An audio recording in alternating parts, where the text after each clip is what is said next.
Well, hello, good evening. Welcome to another live episode of the O&G StrikeZone. Bryan Fulford, Kelvin Rozier, Marcus Green, all three of us back live again, back here in one spot. The band is back together. What's up, fellas? How you guys doing? What's going on, Bryan? The three amigos. We got Marcus coming back looking like Malcolm X, and salam alaikum. My brother. Great to have you back. Well, it's good to be back. Yeah, come on, don't sell it short, Marcus. People want to know, man. How was the assignment that you were out on for the last month? It's been a month.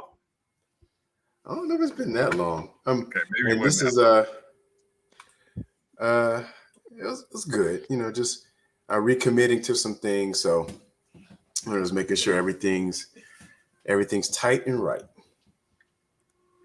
Gotcha. How things happening in Tallahassee, Kelvin? Well, man, this weekend is going to be awesome. We got a lot going on. Mainly, we know today was FAMU Day at the Capitol. So, we got, we had a legislative presence there.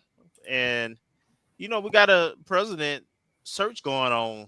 So, with the session get ready to end, the anticipation is there's about 6 names that are going to get dwindled to 3.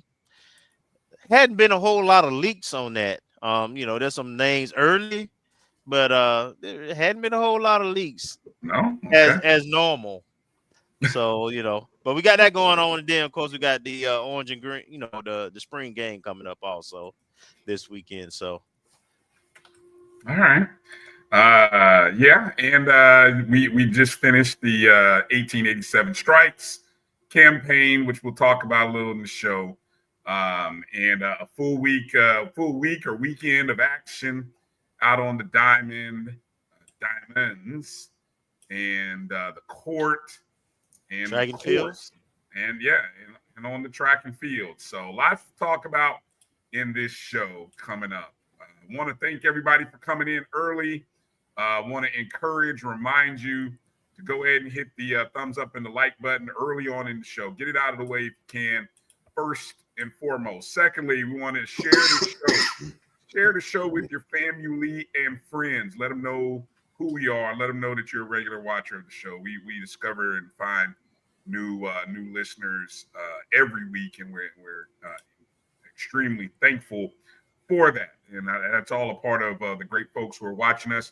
You might be watching us on the Black College Sports Network pages on Facebook, on X. You might even be watching us on the Jericho Broadcast Network's YouTube page, MyJBN Online.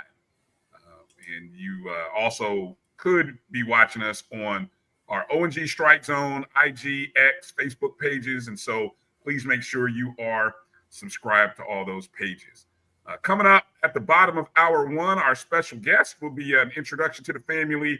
The newest FAMU equipment director, Brandon Randolph, will be coming in and joining the show. So good opportunity to kind of talk athletic equipment and gear, and find out how he sort of carries the torch from Donald Reed, and who's now down in South Florida with our old ball coach, and find out how he's putting his own mark on this position. So Brandon Randolph will be joining us at the bottom of the hour.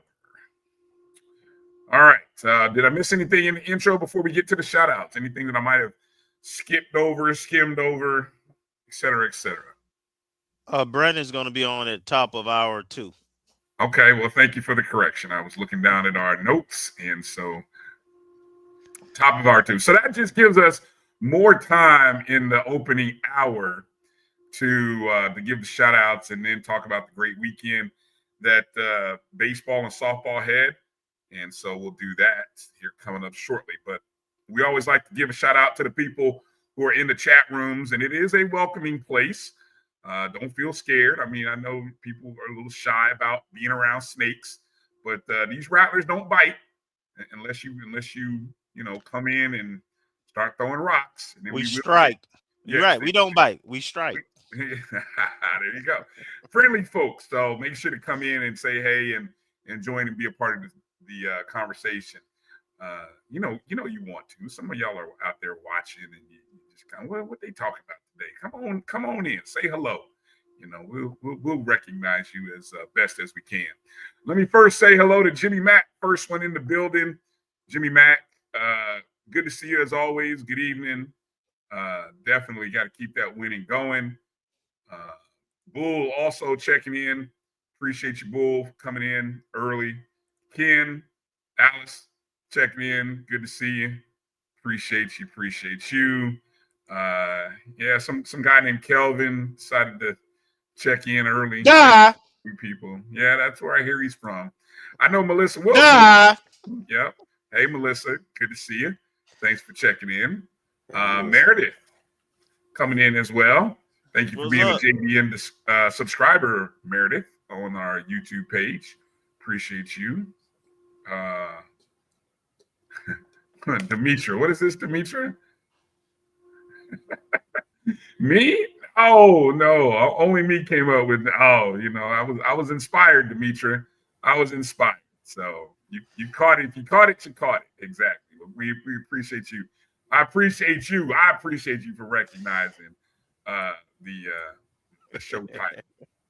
Mary 305. What up, Mary? How you doing? Good to see you. Checking in. Tony, winner, chicken dinner. Good to see you, Tony, man. Had a good weekend with the Final Four and all that stuff. Steve, Mr. Campbell, Coach Campbell coming in. What's up, Mr. Campbell? You gonna be in town this weekend? I wonder, Campbell, you gonna be in town this weekend for the Orange and Green? If so, definitely got to make sure to catch up with you when you come in. Gail, thank you, Gail, for being what's up, Gail? JBN subscriber.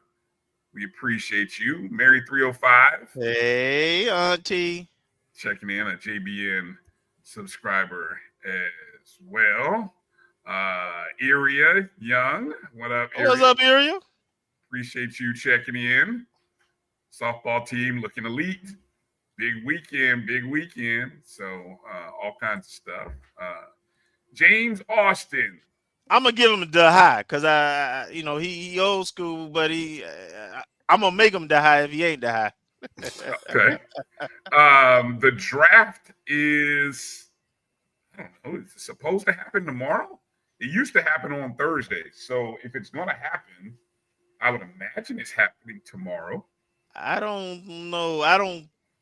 I've got a feeling. I don't know if that's gonna happen. Yeah. So what are they doing? I mean, Coach told us they were going to do that particular format. What am I missing? Well, we might get into something potentially later. I don't know yet, for sure. Okay. All right. Look forward to it. So stay tuned, James. You're in the right spot to get that information. What up, Drew? Good to see you. Appreciate you checking in. Drew and I had a great conversation on Sunday Sports Wrap regarding the House settlement, which, wouldn't you know, Kelvin, there's no new news. Here we are, 48 hours since the House settlement hearing on Monday, and, nothing new. What, they tabled discussions? Is that what happened? So, yeah, nothing new to come out of it. But if you are interested, we did a good deep dive on it a little bit, just kind of setting it up. You can go listen to the Sunday's BCSN Sports Wrap on the BCSN Pod Zone, where you can find all of our shows that are part of the Black College Sports Network. What up, little baby? Checking in. Good to see you. Edwin Moore. What's up, Instigator? Good to have you, Edwin. My girl Liv checking in. Olivia. Live for hoops or die lonely. There's a lot of people out there still, if they didn't know, they still out there trying Liv, man. I don't understand it. They trying her, and she keeps coming up with factual, good information. So I would encourage you to go check out Live for Hoops. She's an insider. Yeah, she's moved into insider status. Yeah, she's insider. Yeah. Live bombs. I call them live bombs. Whenever she drops some intake, she dropped some nice stuff over the last week. I call them live bombs because and then of course you will have the random dude that'll try to pick her off and say she doesn't know what she's talking about, and 9 times out of 10 they're wrong. 10 out of 10 they're wrong. Excuse me. Let me speak on that with some factuality. 10 out of 10 times they're wrong. So keep up the great work, Liv. You're doing a great job keeping people updated on what's happening in the transfer portal. I was looking at the site a minute ago. A lot of names still on there without a new school. A lot of names, no new school yet, including 16 of the 17 Florida A&M men and women's basketball players. No new school as far as I last checked. So great opportunity if you want to catch up. Marcus. Hey, Marcus. Thanks for being a JBN subscriber. Middle Georgia in the house. EA. Good to see you. Thanks for checking in. Ashton. Good to see you, Ashton. Appreciate What's up, you. Pico? Yeah. Tamara T. What's up, Tamara? JBN subscriber as well. Let me see. Road Dog in the house. What's up, Road Dog? Checking in from Tampa, Florida. Good to have you, Mike. Vaughn checking in. Who won, Vaughn? Who won? Give us a scoop. Oh, that's right. Yeah, I caught it. It was the softball versus football home run derby was happening. I saw a little bit of it live on IG. So yeah, let's give us some updates. Not high, by the way. Oh, okay, yeah, get it right now. Get it right. Going down here, Kylan checking in. Good to see you, Kylan. Thanks for checking out. Ezekiel Love. Good to see you, Ezekiel. Demetra says softball team won. There's a surprise. Yeah. There should have been an over-under. Like softball should have been, or football team should have been spotted like 7 home runs, like a 7 home run advantage to start or something like that. So anyway, I'm just curious who was pitching. So see, when I say seven runs, football would have covered. 28-24. Softball won. So awesome. Great job. Now, that's the kind of event that, look, if we're really thinking, you know what they should have been doing? Every home run ball should have been sponsored. Just saying. Maybe that's something to build upon next year when they have the next one. That's a great idea. Yeah. All right. I just we do these things, but we do them. So we got to get to a point where when we do them the first time, get somebody in and saying, hey, even if it were just $100 a home run ball. I mean, what would that have been? Somebody $5,200. I don't know. It's easy to come up with ideas.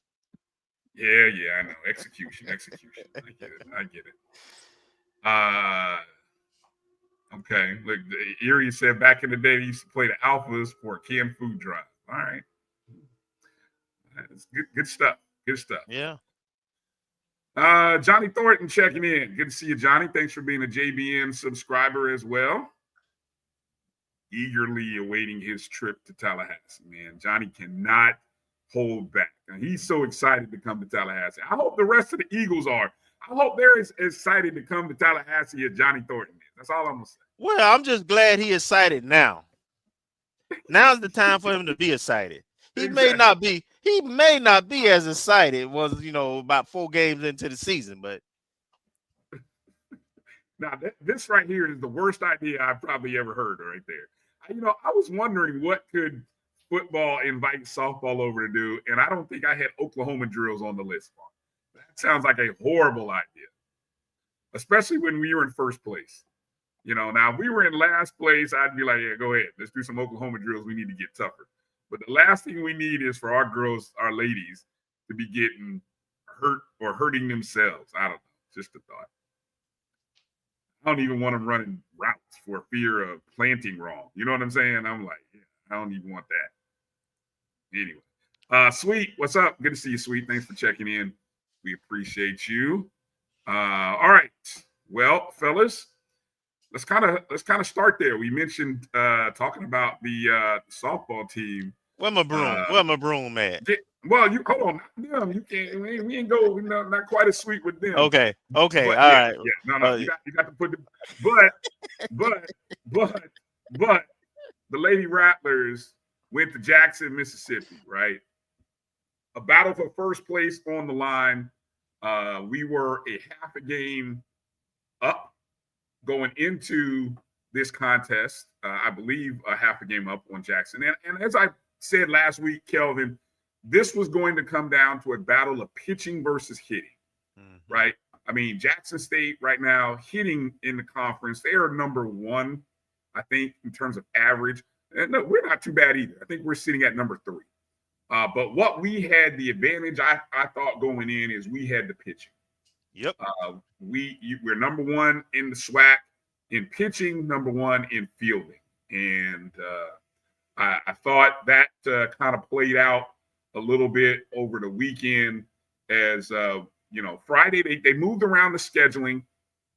On Friday it was a doubleheader. It was supposed to be a doubleheader on Saturday, but they moved around the games a bit. So on Friday you had a doubleheader.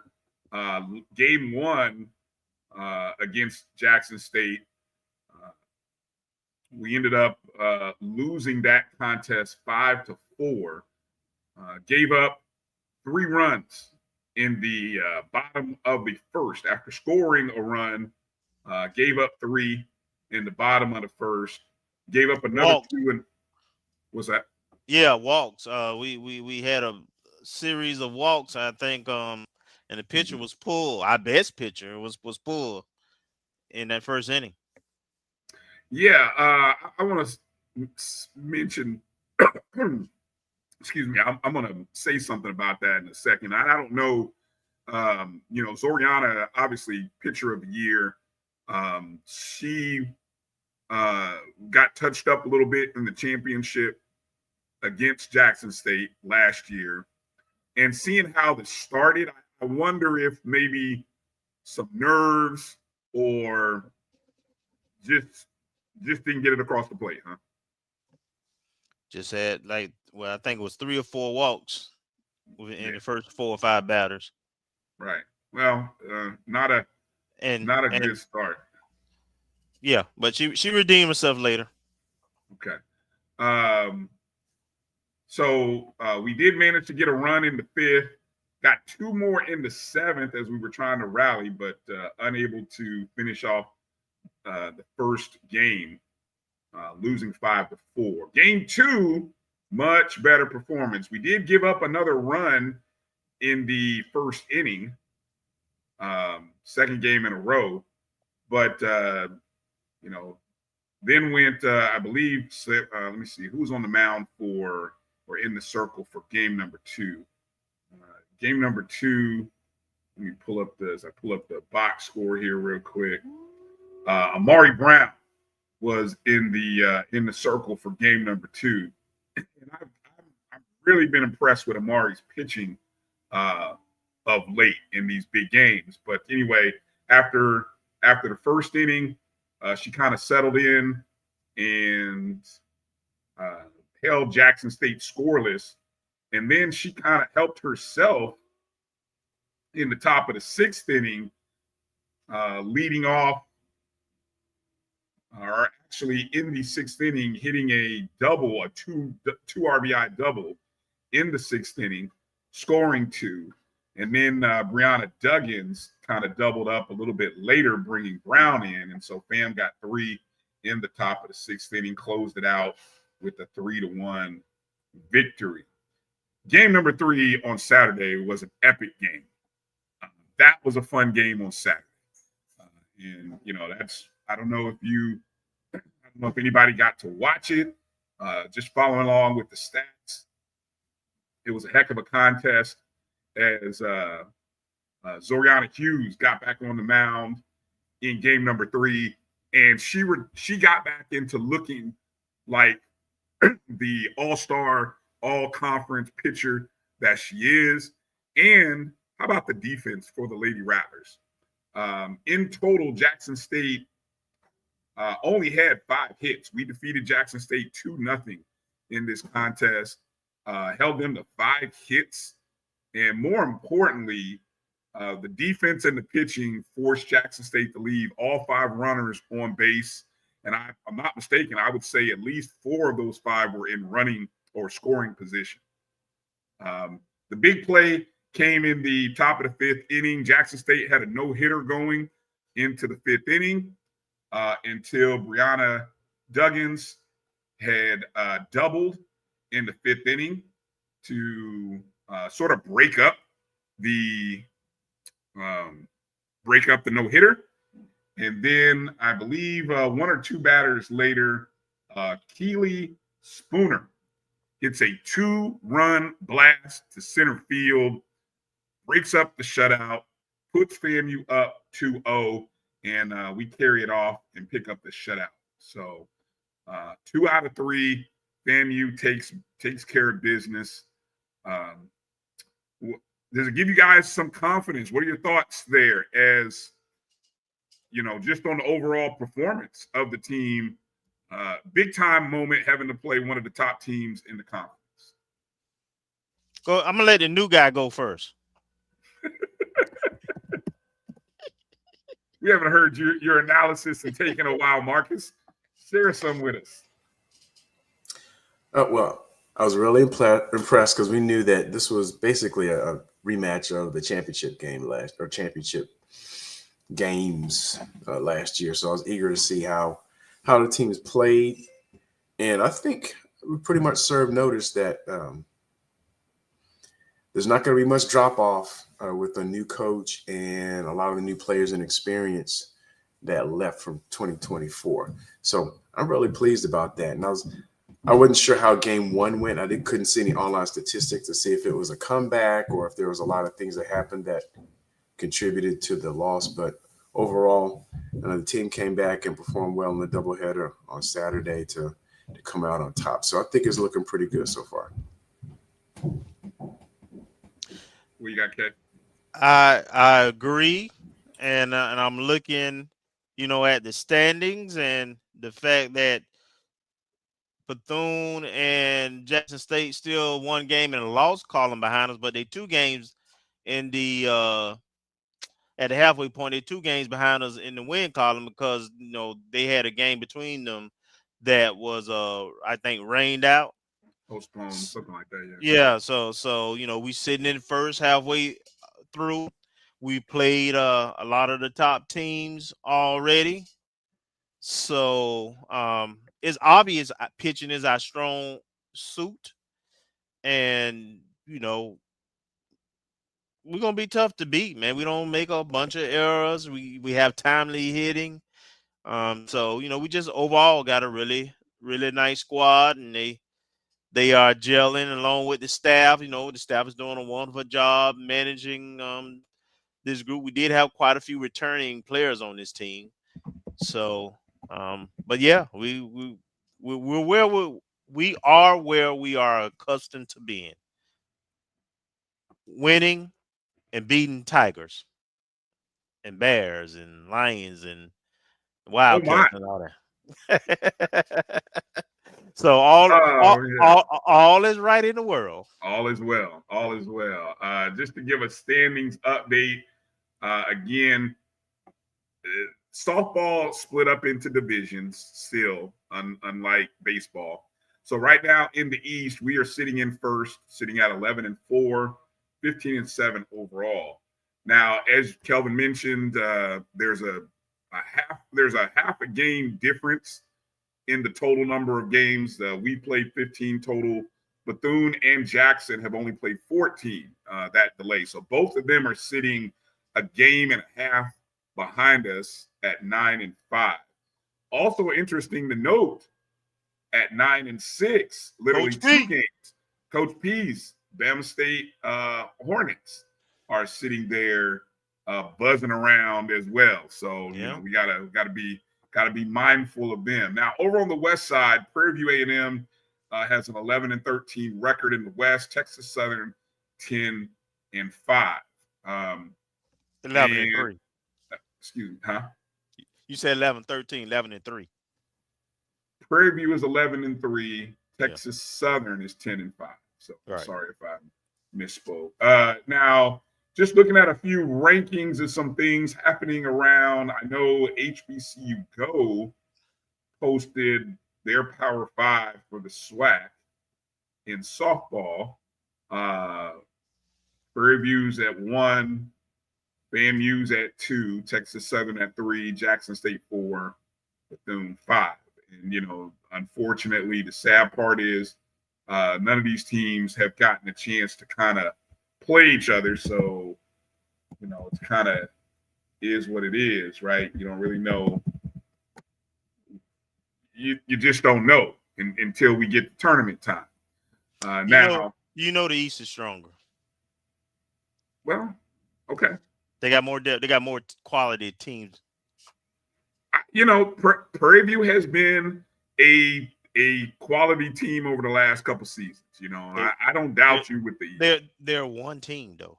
The point is because they're still in the division. It's kind of like what we talk about when we talk about football or almost every other sport that split up the East and West. Because Alabama State, Jackson State, and FAMU is in the East, and they win most of the championships. That side is the stronger side. I mean, it ain't nothing wrong with. Don't say nothing about whether Prairie View this year is good enough to win. And I'm not saying that. I'm just saying there's better competition within conference on the East side. Okay. Now, when I go and look at the Division I polls for week number 9 from the blog site HBCU Softball, that's at HBCU Softball on X. They even have a page, but I don't know. It hasn't been updated in some time, but they're pretty active on X now, and they do a Division I and Division II rankings. So in Division I, the number 1 team is Tennessee State in terms of softball. Number 2 is Howard, which is interesting because I think we have beaten Howard this season. So I just want to make note of that. And then you have Florida A&M at 3, followed by Alabama State at 4, and Prairie View is at 5. So, and let me just say the reason I think that is because when you look at an overall record out of conference, ours may not be as strong as other teams because we play much stronger competition out of conference. It's a huge difference. All schedules are not the same. Huge difference. So I love to see what Coach Beal is doing out there, and again, I really love the 3-woman rotation that we have with Zoe, Amari Brown, and Sam Smith. And also what's really cool to watch, and even in most series, now this series wasn't the case, but in most of these series, Amari and Sam they help themselves because they hit.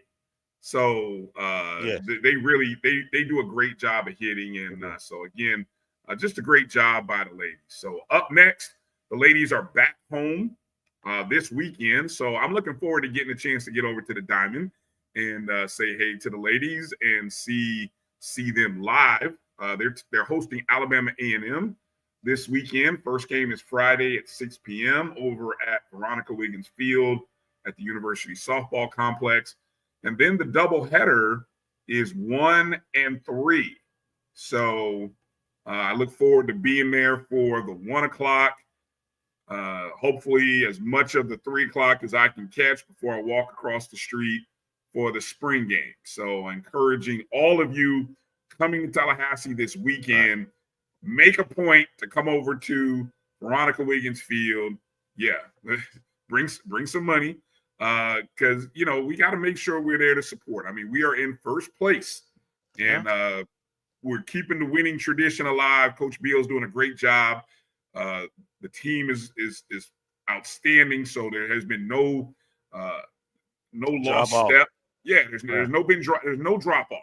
So this team is hot, and they need your support. And this will be a good weekend to hopefully get another sweep and keep winning against Alabama A&M. So actually, the next 2 weekends, this weekend and the following weekend, home weekends. The following week, they got Bethune-Cookman. So, you know, if you haven't been to a softball game, get out there. And also, before we go to break, just a reminder, I know some of you have talked about, hey, what happened to Rattlers Plus?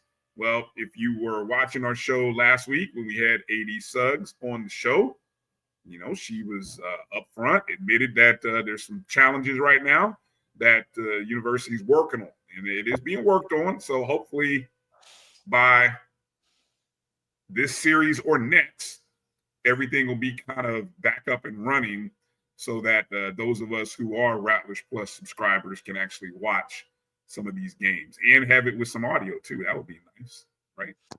Absolutely. By the way, I'll wait till we get to that segment, but I do have an update in terms of the spring game. Beautiful. All right, so nice tease there by Kelvin. We'll talk about that when we come back out of the break, and get your brooms out because we got to talk about the sweep that happened over at Moore Kittles. What my belt? I have the belt when you get back. All right, look at that. We got a tease on the spring game, brooms and belts. Get them out, folks. We talk about what FAMU baseball did over the weekend, so be ready. You're watching the O&G StrikeZone right here on the Black College Sports Network. We will be back in just a moment. Planning an event? From weddings to corporate functions, CMJ Events LLC brings over 15 years of experience to make your vision a reality. Based in Metro Atlanta and serving statewide, even internationally, we provide versatile event planning and authentic catering cuisines tailored to your needs. Whether it's pre-game meals for student athletes, fundraisers, weddings, corporate functions, CMJ Events LLC is your one-stop solution for exceptional service and unforgettable food. Our diverse culinary heritage means we cater to all cultural tastes, dietary needs, and food restrictions, making every meal uniquely yours. Let's make your next event unforgettable. Visit us on all social media at CMJ Events LLC or email us at cmjeventsllc@gmail.com.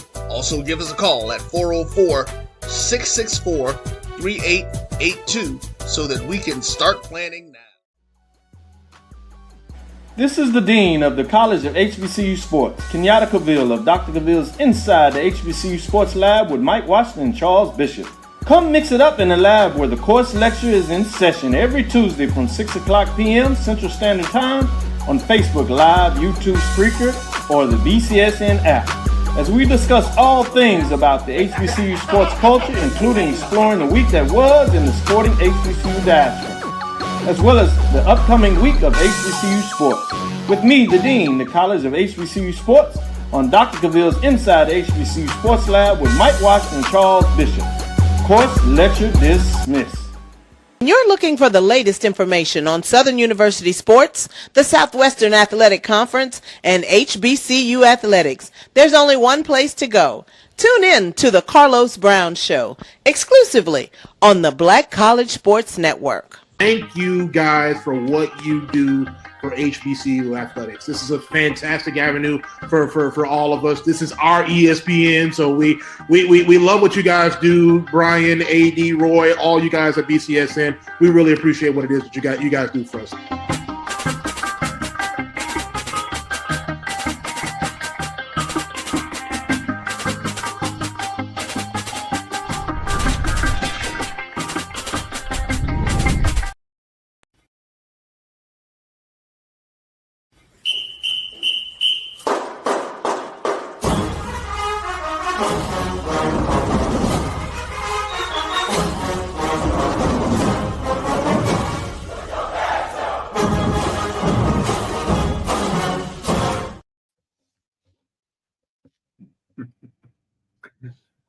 Welcome back to the O&G StrikeZone. Bryan, Kelvin, Marcus. What you got there, Kate? What you got there? Oh, A blue balloon. that would be a broom. How many? Yeah, a blue balloon. Got all that Jackson State blue on it. I know it look more like Southern, but that broom looks like it's been through something, like it's been beaten on. oh yeah, it's B2A, B2A. What? Not just any belt, a snake skin belt. Snake skin belt. Because it whips differently. That's What you talking about? Yes, sir. Go ahead, man. Go ahead. Thought y'all was gonna come to Tallahassee, huh? Thought y'all was gonna come to Tallahassee. Okay. Before we went to the break, Kelvin, you teased that you had some intel, some new information for us. Why don't you go ahead and share? I have it on good authority that the spring game, there will be no draft. They're not going to split the teams up evenly like they've done the past couple of years. It's going to be one of those, the offense against the defense. So that will be the setup for the spring game. Offense versus the defense with a point system. Okay, so one of those point systems where, defense will get points for stops, etc. 3 and outs, I guess. Score, interceptions, fumbles, sacks, that kind of thing. Yeah. Well, I don't know. Marcus, any reaction? I don't want to poo-poo it, but any reaction with that announcement, Marcus?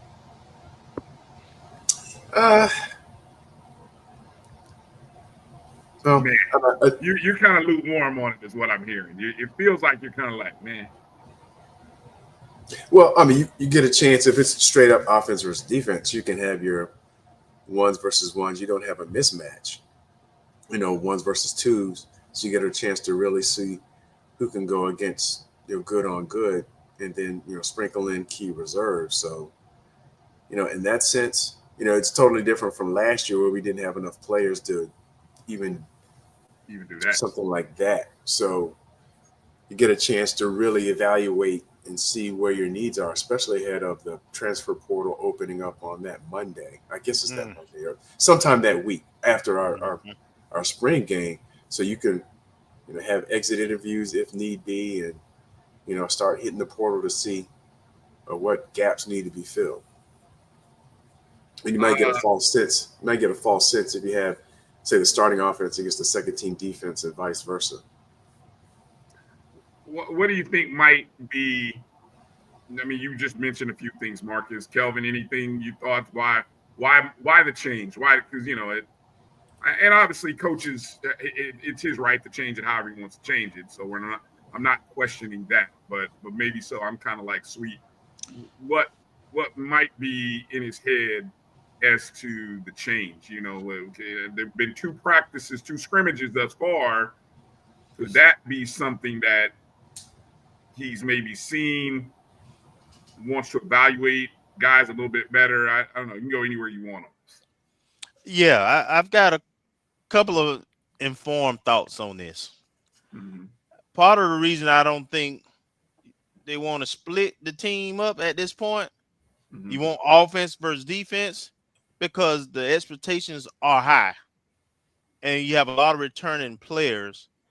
And so you want to know, you want your ones on offense and defense working with each other in a true game like environment against the others, so you can get a real assessment, because you're not going to have very many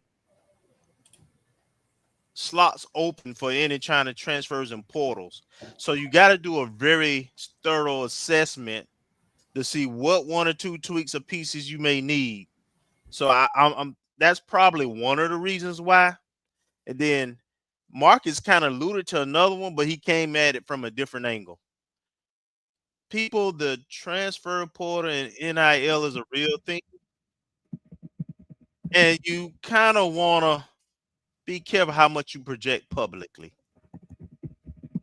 because there are other schools, coaches watching, these shaded agents, and they are and will reach out to people who own squads. So, you know, that is a factor, an element as you do spring ball now. You have to consider, as Marcus pointed out, there's going to be the window's going to open. What the transfer portal windows have been open, and you know, you have to be considerate. You have to recruit the players on your team as well as players from other teams. So I think that may be part of it also, because we got a lot of good players. When you got a lot of good players, people watch. They do. They do. We have to make it a point of emphasis to let people know the game scheduled at 4:00 Eastern will not be streamed. Okay, so I know that's been a thing the last couple of seasons, 2 or 3 seasons, right? Not this year. No streaming. The only way that you will get a chance to watch this game is be in Tallahassee. I think tickets are $20, if I saw correctly. So $10 for kids the day of the game, and that price also includes Cupid, who will perform after the game. okay.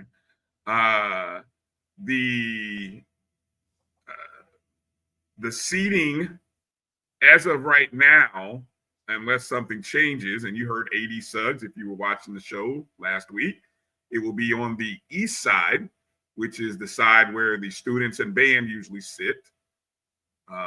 So, okay, there's that.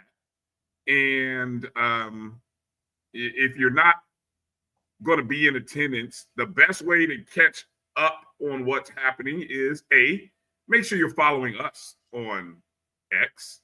Also, follow Gerald Thomas. I see GT3 in the chat. Make sure to follow him on X. And for some additional bonus coverage, following the spring game, the O&G StrikeZone and HBCU Game Day will be partnering up to bring you live post-game coverage and reaction as Vaughn Wilson, Kelvin Rozier, myself will be getting a chance to talk to coaches and some players following the spring game, and give you guys a real sense of some commentary, interviews, and thoughts following the action. So appreciate Vaughn for helping to set that up. Appreciate FAMU Athletics, FAMU Football for being willing and open to doing that as well. So looking forward to this weekend and the coverage. All right. Yep. Yeah. Demetra says, and free parking. Thank you, Demetra, for free parking for that information. Road Dog. And yes, you can tailgate. Okay. Yeah. Oh, you can tailgate. There's another little thing. I think that was still being decided on. So there is tailgating allowed. I don't know if that price includes complimentary water, Mike. You know that. But I'm sure concessions will be open for you to purchase water. That's Or right. if you're tailgating, drink water along with whatever else you're drinking out in the parking lots. So I want to see it loaded. I want to see a lot of people out there tailgating. Tailgate.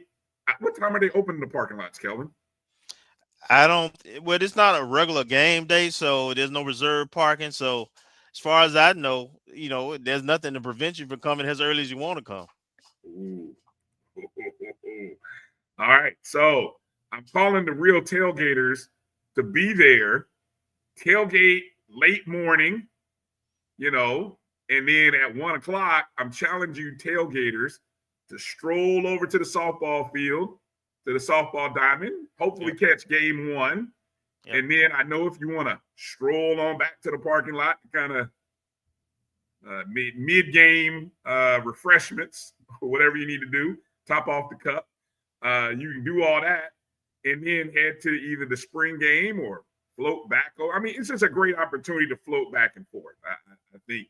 And we got to really do that. So I'm going to really continue to push that in this platform while we got it, and encourage guys and gals to tailgate, get there early, get there safely, but then also make sure you go check out softball and then do there. So Edwin said, will water be tariff impacted, or has it been in stock for? That's a great question. I don't know. Hopefully the water's not coming from China, Edwin. At this point in time, it might cost a whole lot if it's coming from China. I mean, we in Florida, so hopefully we got water here. hopefully. Okay. Well, our first place baseball team, first place hosting Jackson State this weekend, second weekend in a row that the Rattlers have been at home at Moore Kittles, and they would go on to get their second consecutive sweep as they took care of business against Jackson State 7-3 in game 1, 11-1 in game 2, and then 11-6 in game 3. It's a lot of 11s. Whew. Yeah, 7s and 11s. I mean, it's a good roll. Yes, sir. Now Snake eyes. Hey. The Rattlers did a great job this weekend. It really got a great job I think what's really been impressive over this series, Prairie View last week, Jackson State this week, has been the pitching. The pitching has been phenomenal for most of the starters. Now, game number 1, our normal starter, of course, on game 1s is Caleb Granger. Caleb only faced 4 batters in game number 1. Any updates on what was going on with Caleb? We can only presume something a little injury related, or something happened where he normally goes a full game as he's been doing, but this time he only went 4 batters, and then Cody Williams kind of came in and filled in, and he did a good job over the next 5 innings or so. Any updates on that, Kelvin? So I don't have an update. I hadn't got to the game yet when he went out, but my understanding it was that he did suffer some type of arm injury, and that he was getting an MRI, but I don't know anything more than that.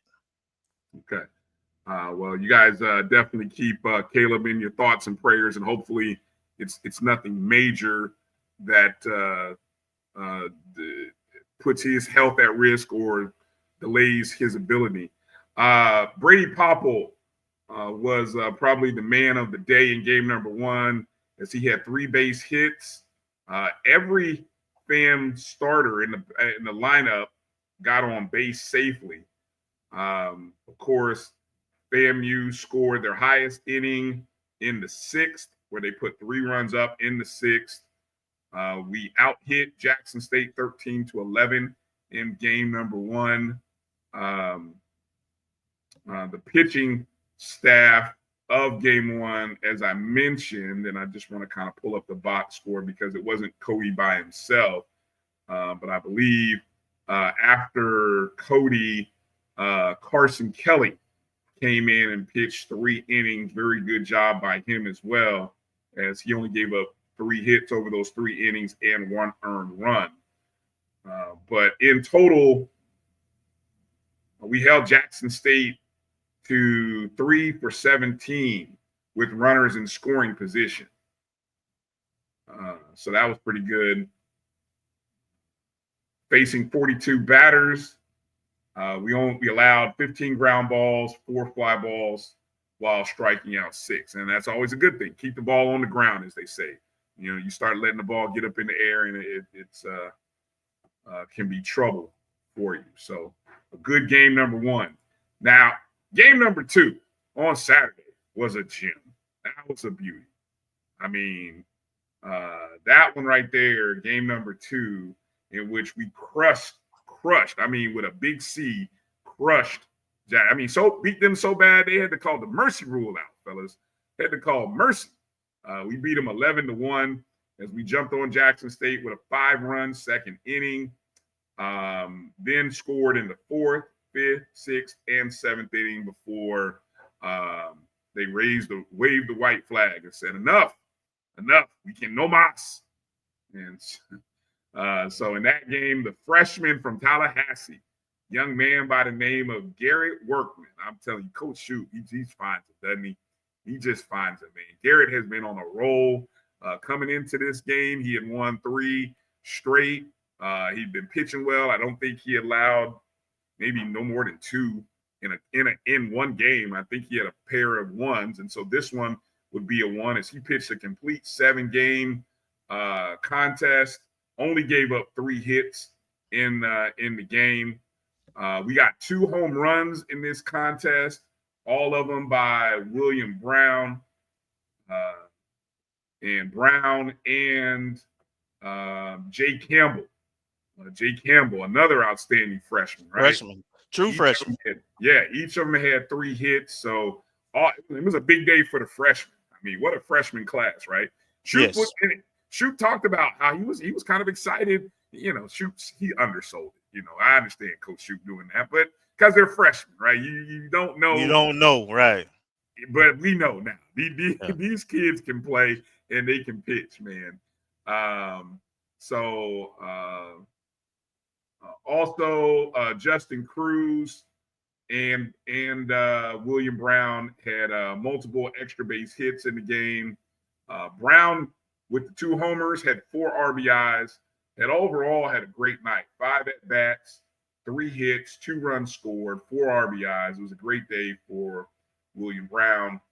Jay Campbell in 4 appearances, 3 hits, 1 run, and an RBI as well. Justin Cruz, 4 at-bats, 2 hits, 2 runs, 2 RBIs in the contest. So just an overall dominating day by the team. And then, of course, the third game was the game that sealed the sweep as FAMU won that game 11-6. Another good day for William Brown as he had another 3-hit day in 4 appearances, scored 3 times, had 3 RBIs. In total, I did the numbers, fellas. Let me see. Where's my stats at? He did William Brown on the day, 13 at-bats, 7 hits, 6 runs, 7 RBIs in total. Brady Popple, 9 at-bats, 6 runs, 6 hits. Outstanding weekend for Brady. Jay Campbell, 5 hits and 13 total at-bats, 3 RBIs. I mean, it was a good day for the lineup. Another outstanding job by the team. Any thoughts there, guys, on baseball over the weekend? Well, I'll just say that we're first in the conference, 11-1, or is it 12-1? 11-1 in conference. 11-1. and we have an overall winning record. And I just wanted to make sure I point this out. Out of all the seniors on our team, and we have around 8, I believe. Do we? all- We have 8 seniors? yeah, but they all pitchers, Ah, okay. right? Okay. And they're not, and only one of them, Caleb Granger, is a starting pitcher. We do have one position player who stars. That's a senior, in Jalen Niles, who's shortstop. Everybody else on the team who's starting at a field position, as well as 2 of our pitchers, as well as the SWAC Player of the Year, in my opinion, by far, Popple, will all be back next year. So you're looking at the present and the future of FAMU baseball, and so this team does everything. Here's the interesting thing: what I would say, I was able to watch all 3 games about this team. No, I don't think I made it to Sunday's game, but they do everything good, nothing bad, maybe nothing elite, but they do everything really good. So, they can beat you a lot of ways. They can beat you hitting, they can beat you pitching. They have great, really good defense. And the games we've played Mercer. We've played Mercer about 5 times now. We beat them only once. 4 times. We beat them once so far. But we played really close games against Mercer. As of last week, I don't know if they still ranked this week, but as last week, Mercer is a ranked team. They were like 23 or something in a poll, in one of the baseball polls. And during the middle of the week, we played them in the middle of the week this week and lost by like 2 runs. And we played a bunch of freshmen, and we had our freshman designated hitter and sometimes starting third baseman pitching. And that's this first time I've seen him pitch. I know he pitched in high school some, but so we're experimenting playing against top out of conference teams competitively. So Coach Shoup and the staff had done a phenomenal job of putting this team together. The players are doing a phenomenal job of taking coaching and executing. And they just gonna be a really tough out, because they really they have a large room for error. Mm-hmm. Yeah, Marcus, get some thoughts in there.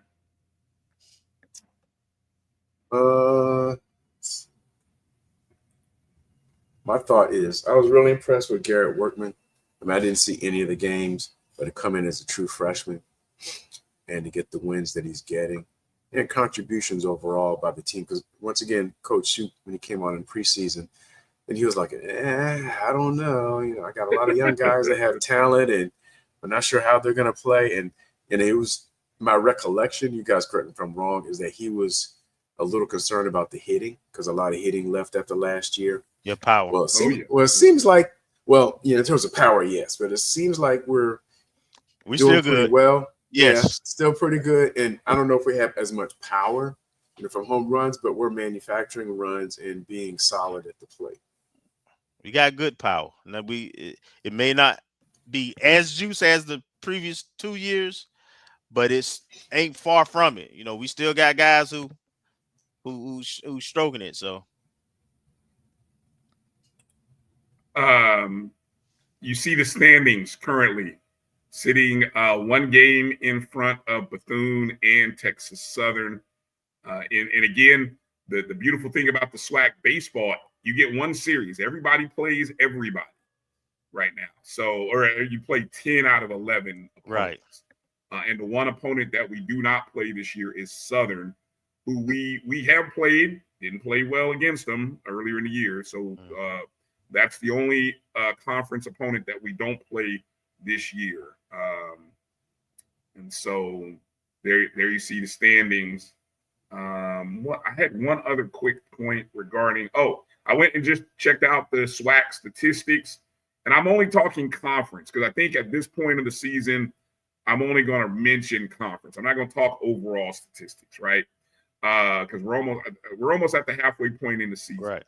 Right now, we are number 3 in terms of batting average sitting right behind Alabama State and Bethune-Cookman. We are number 1 in pitching ERA. Pitching ERA right now in conference games is 3.65. That is about 2.5 runs less than Alabama State and Bethune. So, again, the top 3 teams in hitting and pitching are all from, guess where? The East, the old East. The 3 teams that you see, 2 of the 3 that you see right there.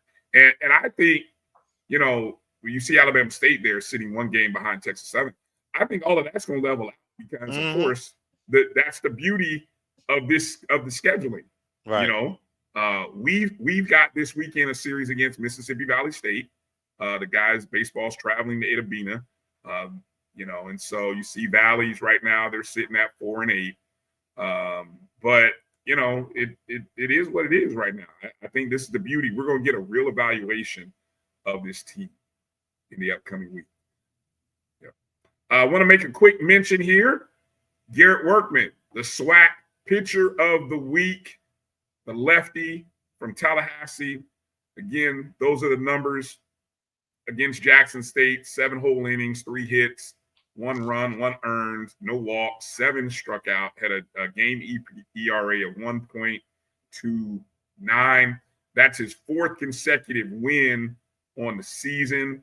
He had a rough couple of starts back in February, but he has been pitching really well of late, especially in these conference matchups. So I will not be surprised if Caleb is not back for game 1 against Mississippi Valley, if Garrett doesn't get the nod to be the opener for game 1. Just a guess. No, don't have any intel on that, but just a guess. So there you can see the baseball players of the week and some of the other people as well that had the honors. All right. That's gonna wrap up the baseball. Yeah, you did mention the fact that we did recently play Mercer today. Yeah, ended up losing to them 8. It was a close game until like the last 2 innings or whatever. Yeah. So, all right, coming up on the other side of this break, we're going to talk to Brandon Randolph, and he is the new FAMU equipment director. We're going to talk to him on the other side. And so you guys lock in and hang with us. You're watching the O&G StrikeZone right here on the Black College Sports Network, and we will be back in just a moment. Since 2002, Empowerment Resources, Inc., a nonprofit organization, has empowered more than 1,500 youth and adults in Duval and surrounding counties through its programs Journey into Womanhood, Girls Mentoring, Life Skills for Teens, and parenting education coaching. To get involved with programs, volunteer, or donate, visit www.empowermentresourcesinc.org. Follow us on social media, facebook.com/empowerment.resources and instagram.com/empowermentJAX.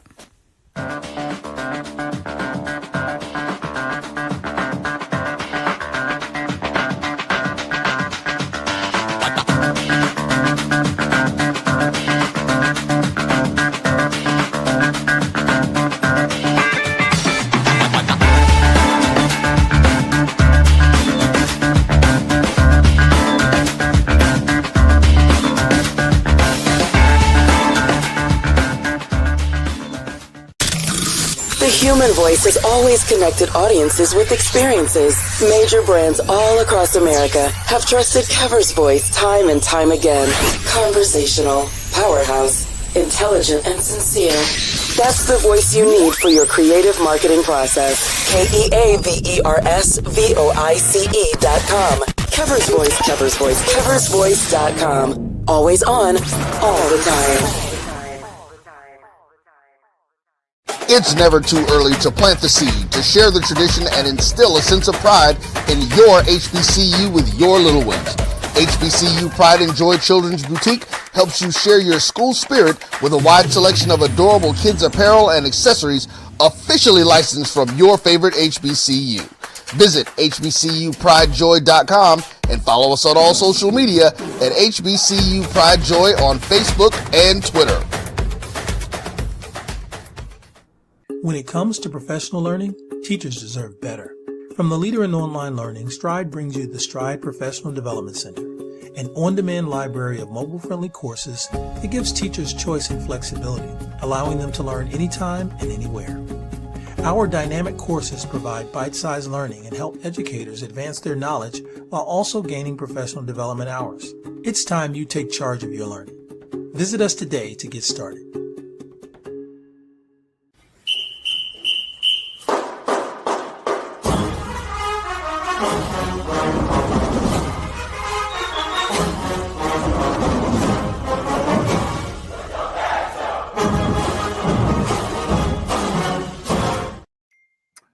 All right, welcome back to the O&G StrikeZone. Bryan, Kelvin, Marcus, and welcome to the show for the first time, but not a stranger to the family, none other than Brandon Randolph. Brandon, of course, now is the Director of Equipment Operations at FAMU. Brandon, welcome to the show. I'm glad to be here. All right. Glad to have you. Glad to have you on. So why don't we kind of start by taking us down the path that brought you back to FAMU. Of course, you know, you're a graduate of FAMU. I believe you're from the either Tallahassee or the Tallahassee area.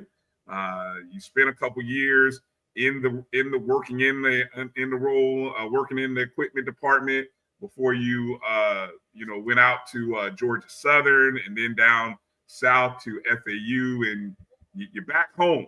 What's the journey been like? Tell us about your background and kind of the journey back to FAMU. Well, the journey was fun. I'm happy to be home, but it all started honestly back in 95, 96, when my brother played offensive line for Coach Billy Joe. I was a ball boy. And at that age, I was 8, 9, 10, running down the sidelines, walking through the locker room, walking through the field house. That was you running down the sideline? I remember those years. Yeah, those were the good days. Then it kept going, and Reuben Carter came in. Nothing changed. After Reuben Carter, Joe Taylor came. I wasn't a ball boy at that point, but when Joe Taylor became coach, I was a student. And so I started working with FAMU football after the MEAC championship year. And so I've been on the grind ever since then. And it was an honor working for Joe Taylor. Like, Joe Taylor is one of the best coaches in HBCU, along with Coach Billy. So to work under him was an honor.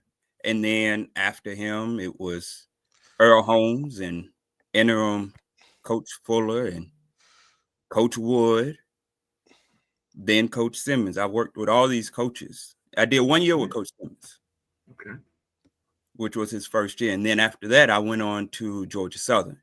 And I had the honor to work with Coach Lunsford. We went to the bowl game that year. That was the year that Liberty took off. Mm-hmm. And we went to the Cure Bowl, lost by 7. Then the next year was COVID. We didn't know if we was going to have a season. And we mustered out 13 games before anybody else could. Mm. We went on to the New Orleans Bowl, beat La Tech. That was my first bowl win. And from there, everything just started happening. I went on to work with women's rifle. I know you don't hear about rifle on the HBCU level. That's a whole different element that you're not working with on a regular basis. But I had to learn that. I even had the opportunity to shoot the rifles. That I won't do it again, but that was a learning experience for me. And then I went on to work with women's basketball, even though I have a background with women's basketball from my time at FAMU previously, because I was with Coach LaDon Gibson. So at Georgia Southern, I was with Coach Anita Howard, who is now at Mississippi State in the SEC. And then I added women's soccer to my list. In that very first year that I was with women's soccer was the first ever regular season Sun Belt Conference championship for them. Then I had the opportunity to work with cheer and some other sports. I took over the Olympic sports at Georgia Southern. I left football, went to Olympic sports, and then go down to FAU down in good old Boca, South Florida. I enjoyed my time down there, but I missed being home. So I came home, and the opportunity presented itself that FAMU needed an equipment manager. Because at that time, my cousin Donald Reed went down to FIU with Coach Simmons. And so I'm back home. And I want to give praise and thanks to AD Suggs for giving me this opportunity. Nice. Man, you got that's deep history, man. Kelvin, is there anybody else that has worked with every FAMU football coach in the last, what are we at? Is that 30 years? Man, that's a heck of a run. Oh, I'm sorry. Besides you, Kelvin. Yeah. That's why I did that. That's why I did that. That's why. Go ahead, Kelvin. Get a question in there too. So, Brandon, I understand and know the hours required of the equipment team. I'm gonna give you a chance to talk about your team and people you got working with you, but then I just want you to go I really want to give people understanding so they have a great appreciation of what you do, not just with the administrative things you do with ordering equipment and jerseys and reconditioning helmets and all that, but just the sheer hours and the things you have to do. So when you talk about, once you done talked about your team, I kind of want you to talk about, since we have a spring game and softball home on Saturday, kind of talk about when you leave Friday, when you get in Saturday morning, when you're going to go home on Saturday night, and what you doing all that time. Well, let's start with Monday through Friday. Go ahead. Monday through Friday, I'm in the office as early as 4:30 in the morning. Football practice starts at 6:25. So I get there 2 hours before practice. My students come in at 5:30. They set up the field. They make sure everything's on the field. I make sure things are good inside. I go and check with the coaches, make sure they don't need anything added to their position group.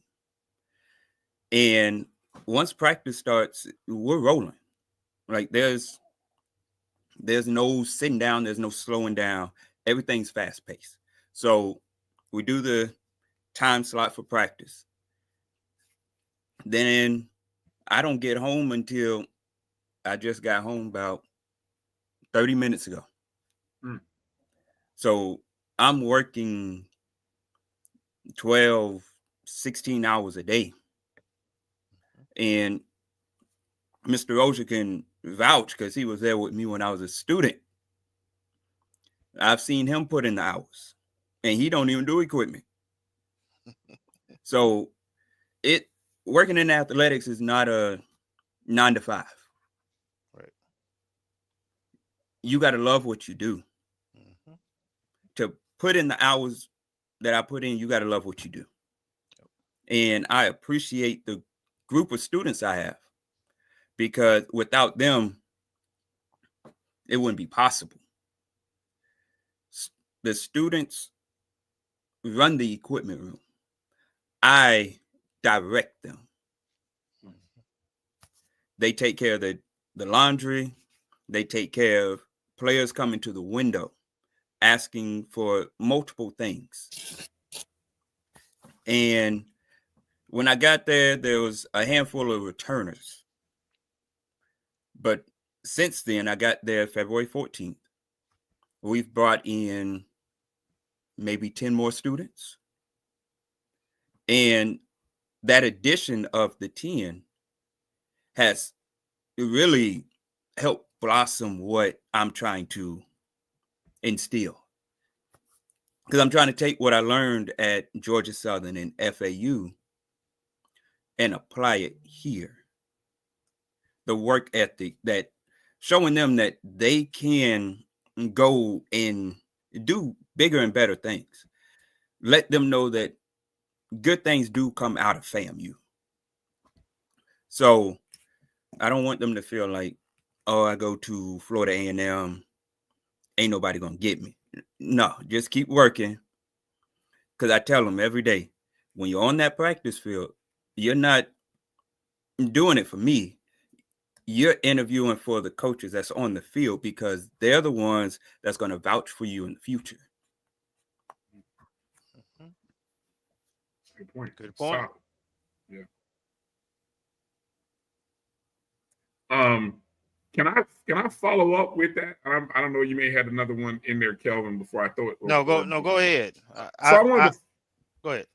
Well, I wanted to follow up on that because as I hear you talk about that, Brandon, where does that philosophy come from? About you mentioned about how the students run the room, and they are, obviously they are a major part of making things happen. But is that a philosophy that you picked up and observed through your previous experiences at FAMU, maybe at elsewhere, or is that an industry thing? I mean, can you take us a little bit behind the scenes with the industry of equipment rooms and the management of the management and administration of equipment rooms?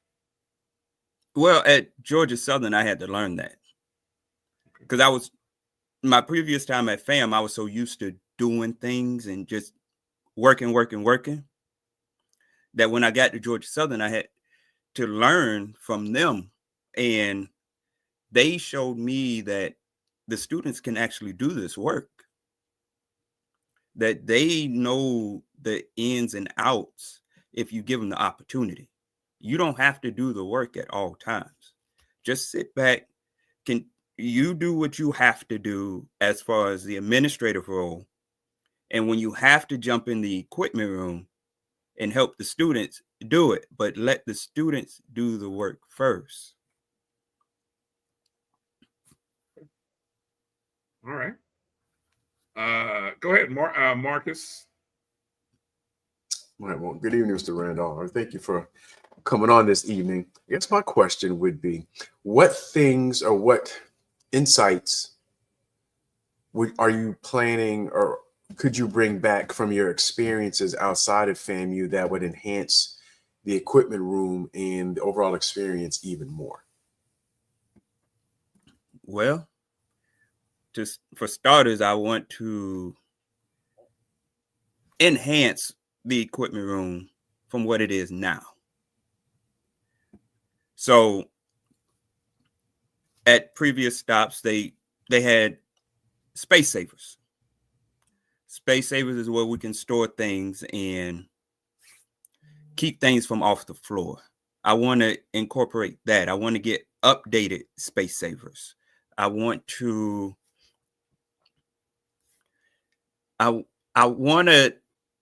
talk on the things that I need for the equipment room. A gator that also has a trailer for setting up practice. Because setting up practice and carrying agiles and hand shields and stuff like that, it can wear you out. So having a gator with a trailer is helpful. We have a gator, but we don't have a trailer. And I harp on the space savers because I want to be able to store the helmets in a secure location in the equipment room. We have them on the shelves against the wall, but I want to put them inside of something. Travel purposes. I need a few more trunks. I have trunks, but you can't go wrong with trunks.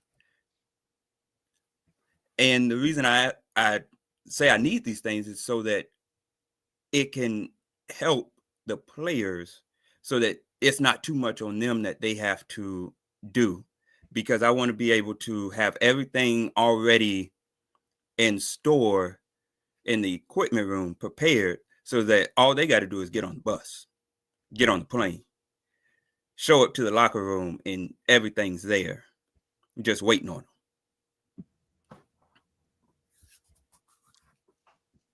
Yeah, well, thank you.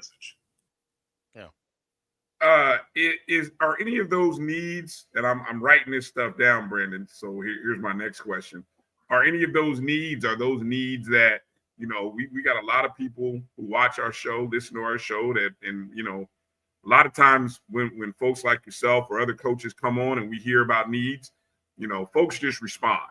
So is there, if someone had, when you talk about trunks, if someone wanted to donate trunks, or you talked about a trailer, or any of those other things that you mentioned, if someone had access to them or had some that they could either buy or donate, how can that happen? Is there a way to do that? I mean, administratively, is that possible? I believe it's possible. It's just something that I will have to sit down with the AD, and we'll have to go over the logistics of it to make sure we're doing things the right way. Right. Okay. Well, because I hear you say all that, and not, you know, if you were able to find that out and let us know, either let Kelvin know, whether it be for even our next show, being able to talk about that and put the call out, because you know, Rattlers respond, right? Mm-hmm. So, you know, and so if we know a kind of a want and the needs, you know, dimensions of what it is you're looking for, I think Rattlers will show up, and we just need to know. I think that's the one thing I have learned over the last few years, especially with this show. I think as long as we know, we can help. But a lot of times in the past, maybe we don't know, and so I think this has been a great venue for a lot of coaches and equipment. We've had Donald on before, and so when there have been needs, we hear the needs and we can help and respond. So I want to kind of put that out there to you. And so, you know, next time you have a conversation with AD Suggs about that, let us know. And then we can, you know, put the call out, put the bat signal up, and, you know, call on Rattler Nation to help out and see how we can be a part of helping you do what you need to do to be great. Let me follow up real quick on that, because I know that I've gotten a lot of inquiries about this. And I know Saturday is going to be extremely busy for you and your team. But the question is, I know we have merchandise that you put out for basketball season for one game. And you know, and people tend to like that. And I think Donald did really well last year. I think it was last year, where he had it out and had a way of folks being able to buy some of those old Miat jerseys, whether it be in all sports. Mm-hmm. Are you going to be able to do something like that for the spring game? Well, I'm not opposed to it. Yeah, I know you're going to be real busy and just, you know, so, you know, I just think, you know, when you got that large of a group of people there, I think he was at like the east side, right when you come in the gate. So he was, you know, he had, you know, merchandise, he had the boxes, but he had a few, you know, about 10, 15 hangers with a different kind of jerseys he had. And I know he mentioned that he did pretty good that time doing it. So just, you know, I know you need money for things. If there's a way to do it, you know, that's the way. I respect you. You know, I know how hard you work and how much you got to do. So you may not have the manpower to do it, but if you can find a way to get that done, I think that would be awesome. And if you let me know in time, we'll make sure we'll put it in all our social media stuff and direct people, because I did that for Donald too. Let him, you know, took pictures, let folks know what gate to go to and all that kind of stuff. Well, I'll talk with my team tomorrow because their report time is 5:30 tomorrow. And we got to get ready for practice, but we're also preparing for the spring game. So I'll have that conversation with them and to see who's going to work the table. Okay. And being that it's also a softball weekend, who knows? Might be in 2 different locations. Okay. All right. And I can also come up with a list of things that I would love to have in the equipment room, and I can send it to you. You got it. Let's make it. Spread the news that way. And also, if anybody wants to donate, the FAMU Day of Giving link is still live. It's still hot. So feel free to hit me up on what's now X. You can hit me up on Instagram. You can find me on Facebook. I'm easy to reach. Is the FAMU equipment? I know there was an IG and X handle. Are those still active and still, pumping out? Those are still active. But if someone wants to reach me personally, they can reach me on IG. My IG handle is 19 _ Dolph DOLPH _89. They can find me on Facebook, Brandon Shine Randolph. I'm not going to tell you how Shine came in. Save that next time you come on the show. Next time you come on the show, you have to tell that story. But if anybody knows my brother Marcus Farland, you can ask him. Okay. And on X, you can reach me at I don't get on it that much. Shine _ Randolph. Oh, okay. Okay. Shine _ Randolph. Okay. A couple of questions from the chats. I know you mentioned Donald is your cousin. You said cousin, right? Yes. Jimmy Mack had asked, and you were mentioning that history that you had, with FAMU, and asked if you had a chance to work with the Godfather, and if so, what was that experience like? I didn't get to work with Godfather, but I was a ball boy during the time that he was there. And when I was a student, I worked under Greg Hankton, and Godfather came by just about every day or every other day. And when Godfather walks in the building, everything stops. Whatever you're doing in the equipment room, just stop. Godfather is here. Godfather would come by and tell us all kinds of stories, from how the building got built and why the office is where it's located. Godfather taught me a lot of things. Just by sitting there talking to him, I learned a lot. There was a story he told me about how with each student, he had a board on his window, and every time they was late or they missed, he put an X. And if they got the 3 X's, he told them don't come back. 3 strike rule. Yeah. Yes.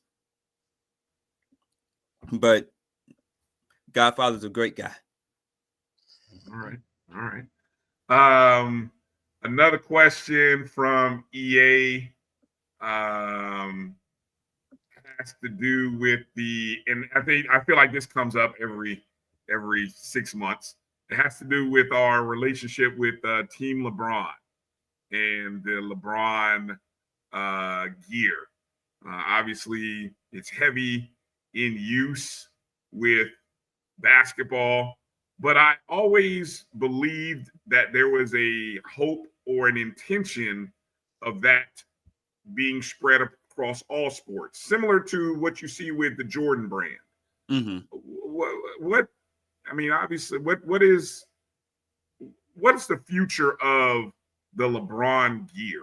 And obviously, we are the first and only. I mean, will it extend into other sports on a more prominent role? other than basketball, or right now is it kind of a shoes thing? What insights can you share with us? All I can say is that we're hoping and diligently working to try to expand it. Fair enough. All right, so it's in progress. We working.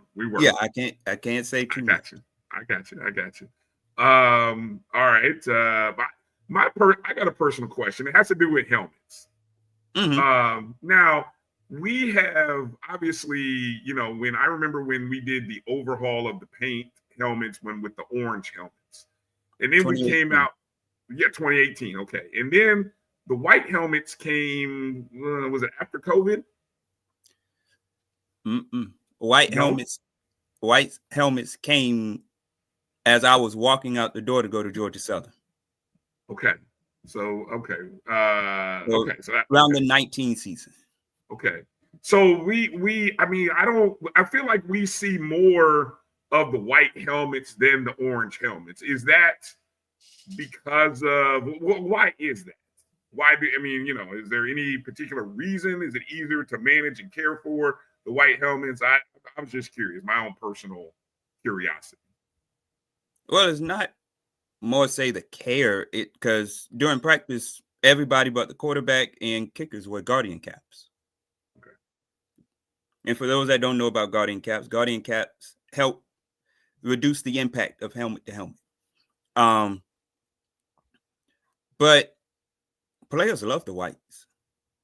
Okay. They care more about the whites than the orange.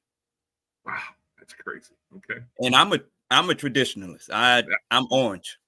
I love the orange helmets. Me too. Yeah. I love the orange so much. I wouldn't mind doing the helmet we did when Coach Carter was head coach, when we brought out the throwback uniforms against A&T with the single green stripe down the middle. Ooh, I remember that. I wouldn't mind doing that. But I'm an orange helmet guy. The players like the whites. Have you thought about, in this day and age where I think FAMU has great color combinations. We've oftentimes received from out of the social media sphere, or the uniform praise. By the way, I love the whole uniform thing, the uniform culture. I love it. But I've always wondered, have you thought about, maybe you mentioned a throwback? Have you thought about, is there opportunities, and I guess maybe is this something you have to work with Coach Cozy on, about maybe doing some throwback or having a vintage game where maybe one game a year we're able to bring out, when we say bring out, it's not like they're back in a closet somewhere, but just the color scheme of a vintage uniform look. Because we've had some very unique looks that are synonymous with, great teams. Have you thought about doing anything like that? Have I had thoughts? I had thoughts since day one. Nice. And there's some uniforms that's crossed my mind. Can I say which ones? No, I don't want to say anything yet, but I wouldn't mind doing a uniform that we do for senior night. Okay. An old school uniform that you only see on senior day. Love that thought. To pay homage to the Rattlers that came before us. Nice. I like that idea. And I wouldn't mind if it said blood, sweat, and tears on the back. What? Okay. But those are ideas that you have to. How many people do you have to sell that idea to in order to make that happen? A long list of people, I would imagine. It's a long list. I may even have to call Godfather. I don't know. Oh man, awesome. All right, here's one that I think is controversial. EA says, "Oh, the all black uniforms with the black helmet." We haven't seen. How long has it been since we've seen the black uniforms? We was Russell. we was Russell when we had black, and then we transitioned to Nike and had gray. No, because I remember the first time we brought out the black uniforms at home. No, I don't want another black uniform for football. That ruined it. Oh, okay. You're on mute, Kelvin. You're on mute. Hold on. I know you got something to say. Go ahead. Hey, EA being funny too. Trust me. Oh, EA ain't a black uniform guy. He one of them old Rattlers too, so he ain't with that black. I remember when that was the craze. That was like a thing. Like everybody started going to the black, and just kind of, yeah. We play on turf in the state of Florida. No. Yeah. Freddie J said that our record wearing black is not good. So. I agree. I can't remember a win in black. That's what Freddie J said. He's like, yeah. The blacks are cursed. Hey, it sold me. I liked the black when we first got them, the effort and everything. But I can't remember a win in them, so the hell with him. We even wore them in the Florida Classic. Didn't bring us. All right. Well, good. I love that. I love that. All right. Brandon, hey, we appreciate your time tonight. Appreciate you coming on and sharing with us. Any last words and thoughts? Maybe anything that we should be looking out for, or just anything you want to share or shout out here as we get ready to wrap up our time with you. I want to give y'all a shout out for having me on tonight. I want to give a shout out to all the coaches and staff at Florida A&M. Special shout out to my students. If I could go down the list, I would, but I don't think I have enough time to name each one because it's how many people in it? It's 21 people in our group chat. I don't have time to go down, but they know who they are. And without them, I would probably be asleep right now because I would be so tired. But I can't wait to see everybody on Saturday for the spring game. Come out. We want to brag up as much as possible. But before you come to the spring game, come to the softball game. Support our Lady Rattler softball.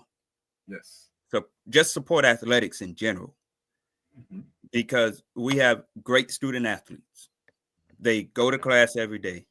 They're practicing every day, and they're competing not just for them. They're competing for the name on the front of their uniforms. Yes. So let's support them because a lot of them are states and states away from home. And it takes Rattler Nation to make them feel at home. So can't wait to see y'all on Saturday. And when you see equipment, just say hey to us. We're not strangers. We're nice people.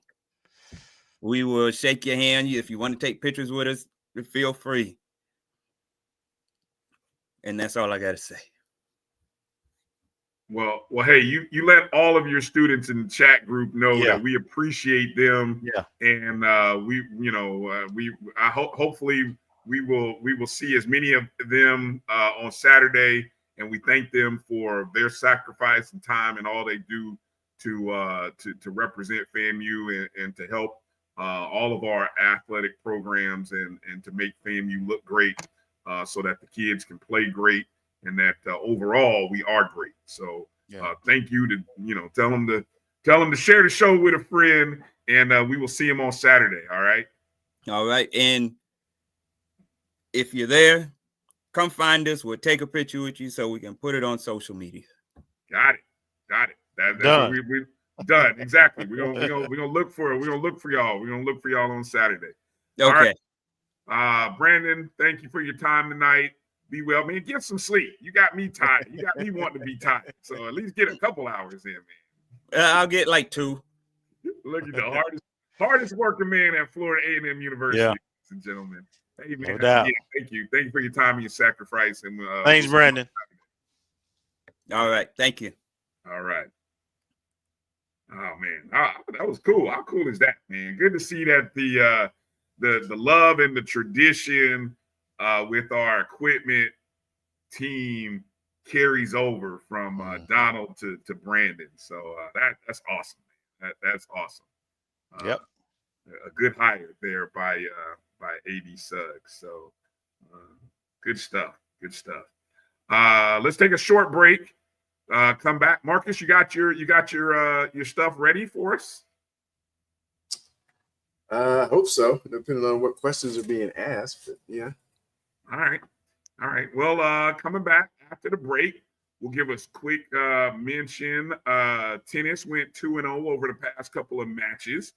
Got a little intel regarding golf, and some track and field athletes were SWAC players. SWAC athletes of the week. So we'll try to get to all of that, and in a good recruiting fashion, because I know Marcus will be out the door. And recruiting. And recruiting. Coming up next, recruiting info. Marcus Green leading the show, driving the ship. Coming up here on the other side. You're watching O&G StrikeZone right here on the Black College Sports Network. We will be back in just a moment.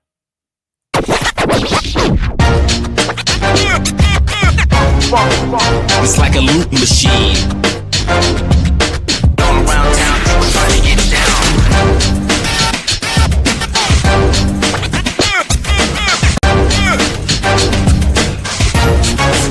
It's like a loop machine.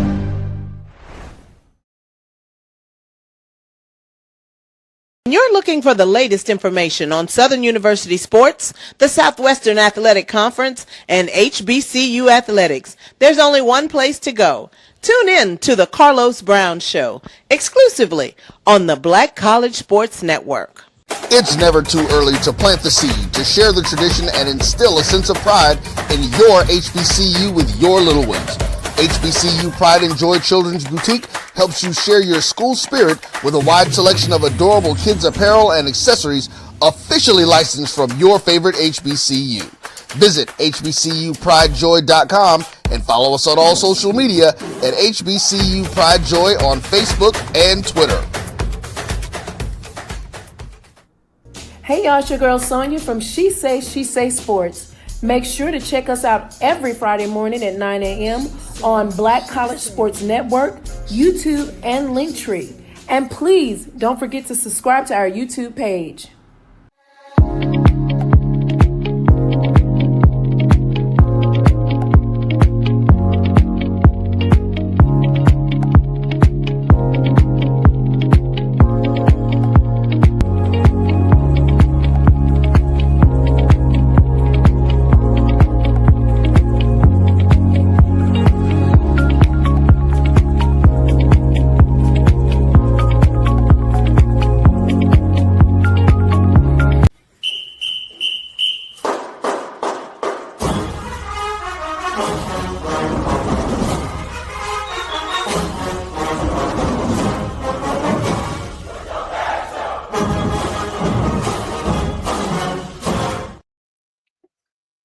Welcome back to the O&G StrikeZone.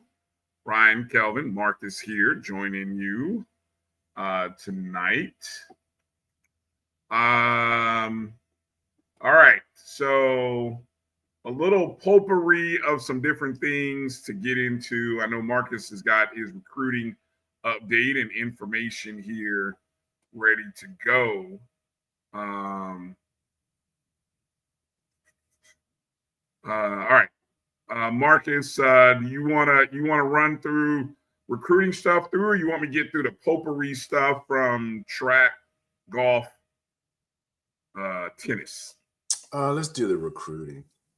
All right. And actually I have slides, but I forgot to upload them, so I don't know if I can share. Let me see if I can share. You should have the ability. Share the screen. Hollow asked a question while he's getting that together. Maybe you can answer this question, one of you guys, or Kelvin. Hollow asked, should we be worried about the high level of offers going out? Being that we already have 92 players and 15 high school kids coming in. We must be expecting portal losses. Well, yeah, I would say no, not worried, because I'd imagine that a lot of other schools are doing the same thing, because we're in a new era. I mean, we have 92 players, but there's no guarantee. And I guess the final evaluation this week of how many of those 92 are actually going to be staying or being asked to leave or might find. So putting out offers, and the offers that have been put out, a lot of them been to seem like special teams and offensive linemen. And we seem to have a special penchant for Coffeyville Community College out in Kansas, because it seems like 4 or 5 players we've offered over the last month or so. So I'd imagine they're just laying some groundwork for the portal opening next week and players coming free. But also, when we were going through the first signing period, we've hired 4 new coaches. So there may be some relationships and some philosophies and some player styles and sizes that may better fit what the new coaches envision. Yeah, and I'll just add that, there's probably like 3 bullet points to, the offers. One is with the transfer portal and NIL, you just don't know what you don't know. So, you don't want to get caught flat-footed. If you do lose, folks feel that way. But then you also have to think about, we have some players that perhaps, scholarships are year to year. And we get into the end of the semester, maybe some folks hadn't academically did do what they need to do, or, coaches kind of have a different vision, or they want more playing time, whatever the case may be. So you got to anticipate you may lose, a couple that way. And then when you got a team, you kind of know what your core is, and you got a lot of players returning. The reason you see those positions specifically, because the coaches don't want, when the expectations are high and they think they got a championship level team, they don't want to miss on the details. If you think you need, one start on the offensive line and some depth there, then you're gonna spread and you're gonna cast the net wide, right? Because there's a lot of other teams doing the same thing that you're competing against. So it's building your talent level, building your depth, and really at this point the offers are the players, not freshmen. The offers right now are to players that you have playing experience, who you think can come and help you this season to win a championship. So that's kind of a few bullet points there.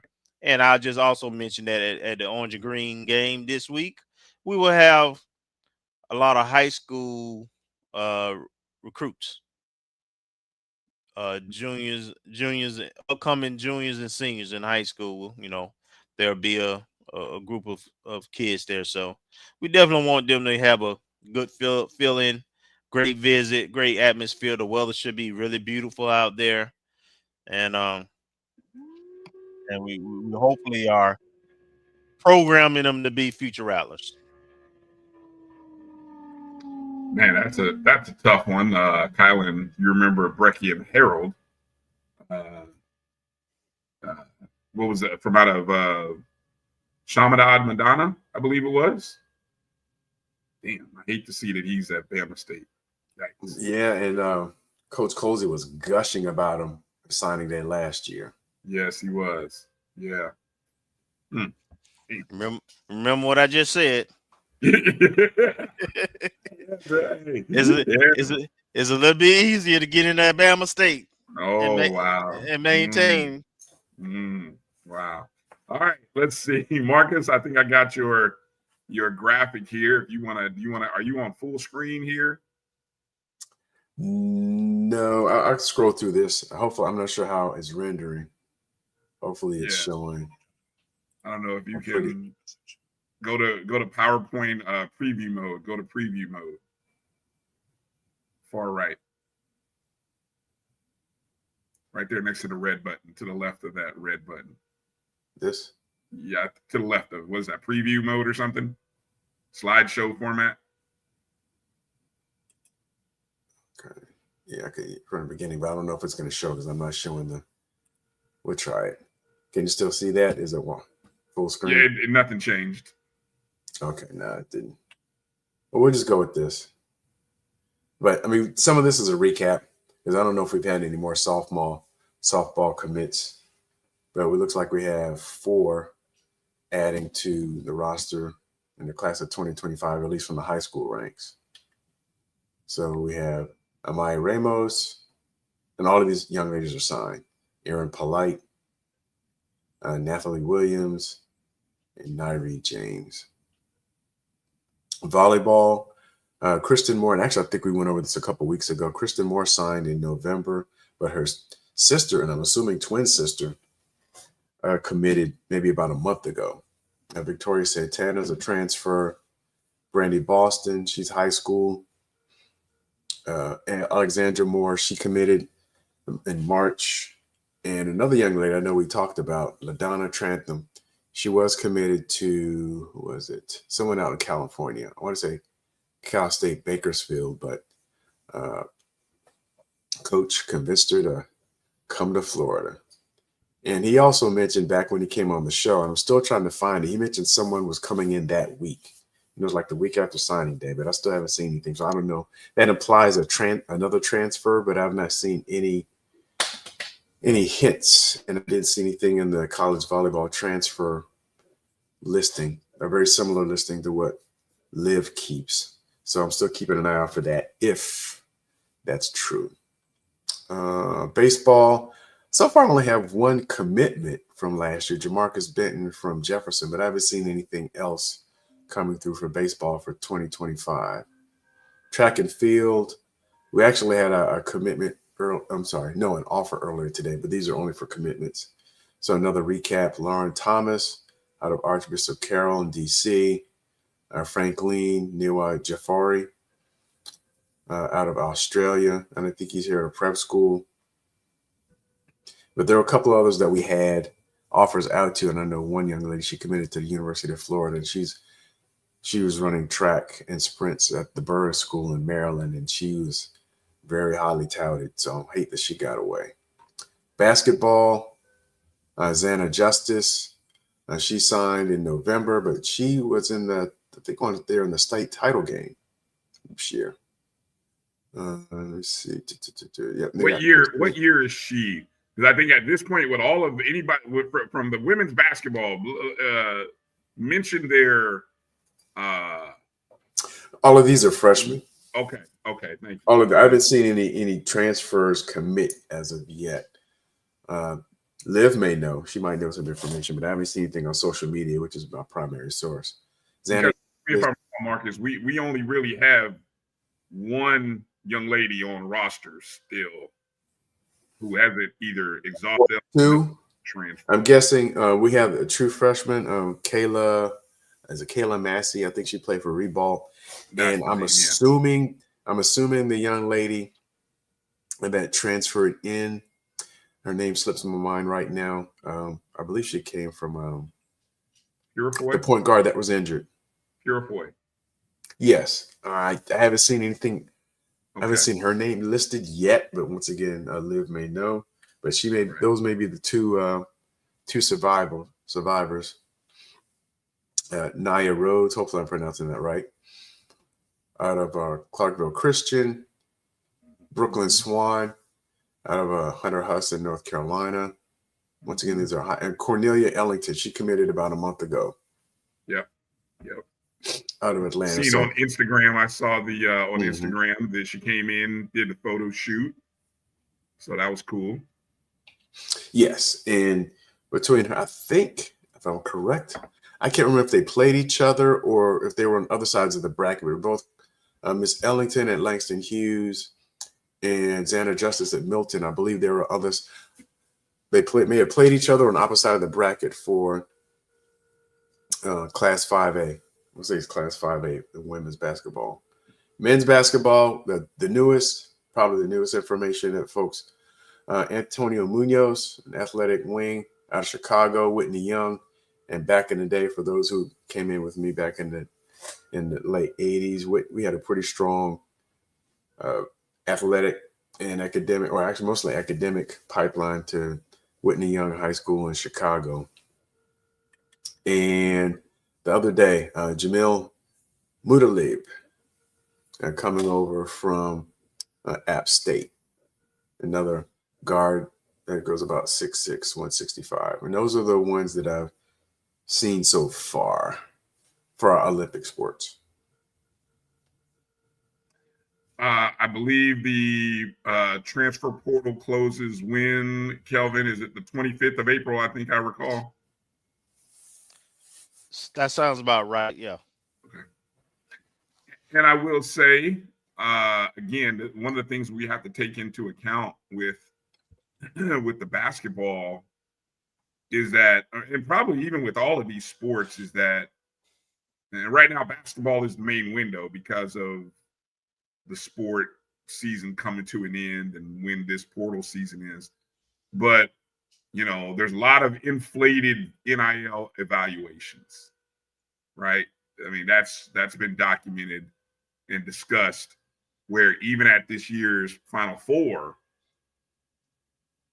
guys were trying to, college programs were trying to sign guys at numbers that, you know, you might look and say, I don't know if he's really worth that, but what the heck, right now we can pay him that before they institute a salary cap in college athletics. You know, let's go ahead and get this guy paid. So all of that's happening right now. Yeah, that's powerful stuff. That ain't us. Right. Well, I say it. Well, here's how it affects us, though, because until those rosters get filled, guys at the lower levels who have those champagne and caviar dreams and wishes, those desires won't get filled until those spots are gone. So that where we are is that next tier of guys. And so, coaches are out recruiting. I mean, coaches are trying to convince guys as best as they can that, hey, this is a good spot you want to be at, but I understand if you are someone who thinks that you have a better shot somewhere else. So, Bryan, about the transfer portal wonder for the spring. Now, if your coach left, y'all don't automatically got 30 days, so it doesn't apply. But for all the other, if your coach didn't leave, then the wonder is from the 16th through the 25th of April. March 16th to April 25th. Right. No, spring window was from April 16th to April 25th. But it's open right now, though, is it not?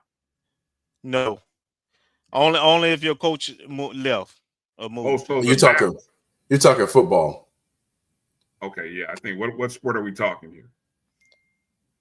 Yeah, I'm talking football. Yes. Okay. I was talking basketball, but I got you. Okay. Yeah. All right. And the one in the football window and the reason that date is basically that's after your spring football date. Mm-hmm. So, heck, if I were a coach, well, you can't do this, but you could push that practice back. But I know they want to get it done. All right, Marcus, you got another slide there. It looks like, right? Yes, just update on football. And I know we talked about this, but I didn't have the slide ready. We talked about it maybe a month ago. But we have 3. I know I've been looking around trying to understand who are the high school athletes that Coach Colsey mentioned last time he was on. And we've had this information for a while, but we had 3 players from Mariana High School that committed to FAM, presumably, and once again, no confirmation, presumably preferred walk-ons, or so they may fit some of that 10 to 15 high school players that they're trying to bring in that Coach Colsey mentioned a couple weeks ago. So we have two wide receivers and a quarterback or athlete. So Kenyon Holden goes around 6'4". I'm assuming it's the young man on the far left. We have Ruben Mays, assuming he's the young man in the middle. He's a quarterback athlete. And Jacoby Hall's going 6'7". So I'm assuming he's the young man on the far right, just by the listing. All from Mariana High School and assigned to FAMU. And we have recent commitment, Emilio Bacardi out of Lake Mary High School. He committed today, but he was initially offered, he was coming up for the spring practice, and then he got an offer about roughly 2 weeks ago, around the last week in March, and he verbally committed today. And his team played Venice in the most recent Class 7A state title game, and they ended up losing to Venice High School. And we got a commitment from a transfer long snapper, Alex Moscoso, out of Doral Academy, class of 2024, and his first year is at Florida Memorial. So I know that Coach mentioned last time he was on that they redshirted, I believe it was Lawrence Martinez, who was our long snapper 2 years ago, and they redshirted so that Baylor Payne could get some playing time, but Lawrence Martinez is going to use up his last year this year. So I guess this is preparing for the future. And it seems like, I don't know, the last couple of years, we put a few offers out to long snappers and kickers, and there's just been like a flurry of offers to kickers as well. Not only this spring period, but we had two, not only Mr. Riccardi, but there was a young man out of Etowah High School in Georgia that we put an offer out to. We don't know where that stands, but we do know that Coach Colsey has emphasized not only accuracy in the kicking department, but also someone who has a strong enough leg so that we can achieve more touchbacks and not have to, or not succumb to having to kick to our opponent's return people. So I guess they're going through that. And this is, once again, speaks to competition that's going to be going on during the spring, but also the fact that we'll have a roster limit. So we have about 4 or 5 kickers that they're kicking the tires on, no pun intended. And, whoever the best person is going to win the spot. And then someone else is going to be available for another team to look at. All right. And basketball, men and women basketball transfer portal open on March 24th and closes on the 22nd of April. So it's the 22nd. Okay. So we've got about 13 more weeks. Yeah, 2 more weeks. Yeah. Again, Live for Hoops. Go check out the rundown of the HBCU portal active players. Men, women, Division I, Division II, all in one convenient spot. That's Live for Hoops, LIVFORHOOPS. So that's our girl, Liv. Go check her site out. I wonder if there's a Live for Hoops on the volleyball circuit. Is there like a Live for Spikes? Live for HBCU volleyball or volleyball in general? Whatever. Live for Kills. There you go. Live for Kills. I don't know how that would go over, but I don't know. In terms of a portal site that has like somebody who's Google, doing that. I mean, that's a window, right? I mean, there is. There's a site that I go to called College Volleyball Transfers. Well, there you go. They don't have. I've not seen, at least they don't have a podcast presence, but they keep a Google sheet of players who've entered the portal and their final location. So that I usually check that every couple of weeks or so to see if there's someone out there. For whatever reason, volleyball players may or may not. Maybe it's because they're on Instagram, and I'm not really on Instagram. But it's hard to find info on volleyball players. They're not pushing out the info as much as I've seen for football and basketball. It's just not covered the same, Well, I'm talking about individual players putting out, "Hey, I'm transferring or I'm committing." I haven't seen it on X. I've seen it more on. Oh, you mean they're not posting 3-paragraph farewells and well, I want to thank so and so, thank my teammates, thank God, my coaches, all the people that I've been around for the last 7-8 months. You know, they're not doing that on volleyball. I've not seen a lot of that. That's why I go to college volleyball transfers and just check their list every couple weeks. Knock on wood, Hero Sports has that FCS to FBS list that they put out and keep tracking. I think about every 3 weeks they update it or so. Mm-hmm. And then looking at that, you know, there's a lot of HBCUs that do have players who've gotten in the portal, and I mean UAPB had like 3, I think, maybe 4 that have left UAPB and got FBS offers. You know, so they had 3 studs. They had 3 legit studs on that team, right? Yeah. Yes. So and I know Tennessee State done had a few. Knock on wood. FAMU is not knock harder. FAMU is not on that list right now. Knock harder, Kelvin. Knock harder. Yeah. And that was an interesting note that I saw that, Kelvin, when you said that earlier. I was like, oh, okay. And it didn't really dawn on. And they haven't updated our transfer list of people who have left the program. So it's probably a couple months old, maybe around signing day. But I've not seen any new entrants. Well, we may see some after after this weekend. After this weekend, but I haven't seen any since I want to say February. I have to go back and pull up that PowerPoint as well. On the football side, basketball, it's a whole other thing. Yes, sir. All right. Well, good stuff as always, Marcus. Hey, one final thought here, and I don't know, maybe you guys, if you see it, maybe it's something we can mention. What sport has the fewest number of transfer portal, like, per population? Like, you know, it seems like when I did the HBCU market, for example, HBCU Division I men, I counted almost 1/3 of the potential. You know, if you took 15-man rosters, 300-something players across the 23 schools, over 100 were in the portal. I'm like, so that's, then you say that's about 30%, somewhere in 35%. Like, which sport has the lowest number of transfer portal kids? EA says, I don't know, is that a volleyball symbol that he just posted? It's like baseball. Baseball. Yeah, I'm just curious. Like, if you ever come across that, or who's done those numbers, like who's the fewest? Ooh, that's a great question. I don't know. Just something to look out for. I don't know. I'm not asking.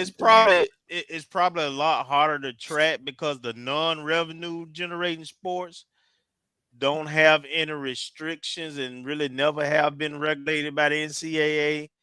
Most of the transfer rules center around revenue generating sports. So, like, you know, tennis and golf and all those, they've been doing it the whole time. So I imagine it's a little bit more difficult to track. That is a good question though. That one I would have to. I'm gonna look around a little bit and see what I can shake loose. A couple people answered bowling. Jimmy Mack bowling, Edwin Moore bowling. Really interesting. Okay. All right, golf update. Our men's golf team were in Nashville, Tennessee, Monday and Tuesday for the Big Blue Invitational, which I believe is the final tune-up before the SWAC tournament, which begins on Monday. Correct me if I'm wrong on that. All right. No objections. So I think I'm on point there. Arkansas Pine Bluff ended up winning won the team title by 3 strokes with a score of 848, finishing 3 strokes over UT Martin, and also finishing 10 strokes ahead of Southern Indiana. But guess who came in 4th place? 12 strokes behind UAPB. That would be none other than FAMU. Now, I don't have any other info to add, so we haven't seen any updates on the FAMU athletics site. And trying to track this down was, I had to do some old investigative journalism to try to find this info.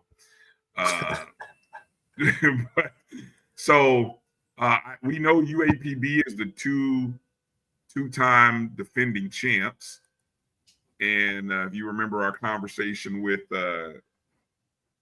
Coach Rice, he said that was the team that we have to be able. And I feel like he was saying we have to be able to have a good opening round.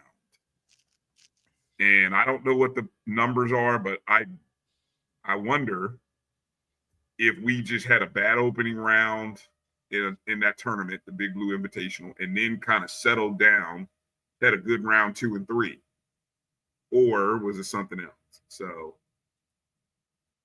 I know the team will leave for Birmingham on Sunday, and Monday and Tuesday they'll battle for a SWAC tournament, and I'm sure UAPB will be in the mix again. Yep. And so that again was the TSU Big Blue Invitational, Jimmy, that I was just talking about. The HBCU Invitational in Napa, we talked about that with Coach Rice, did we not? What did we won that, if I'm not mistaken, right? Or did we finish 2nd and 3rd? What do you recall, Kelvin or Marcus? I don't know if we actually won it. No, we didn't win. You know what happened? We finished the best among HBCUs. HBCUs, right. Unfortunately, that was like 10th best overall. So, that's how we did out in Napa. Speaking about a program getting ready and tuned up for SWAC tournament championship season, none other than tennis. Tennis finished the regular season, the SWAC season, with a 6-2 record after picking up a pair of wins against Grambling, in which they beat Grambling 4-1. And then back home on senior night, or senior day, senior match, they defeated Bethune-Cookman for love. So now I'm going to look at the standings here very quickly. What are the dates on that, Kelvin, while I pull up this? What are the dates again for tennis? What, a tournament? Tournament, yes. It begins next weekend, or the 18th, April 18th through the 20th.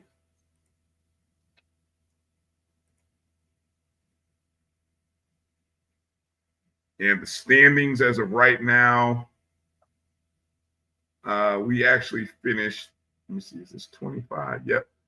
We finished in a tie for either a tie for 3rd or a tie for 2nd. I don't know. We finished with the 3rd. We finished with the 2nd most wins with 7. But, Alabama State, who came in 1st place, they're 8-1. Jackson State is 7-1. And then Alabama A&M and us, we are 7-2. So at worst, we are the 4 seed. At best, I guess we could be a 3 seed. We should have a tiebreak over A&M. What about Jackson State, though? No, they beat us head to head by 1. Okay.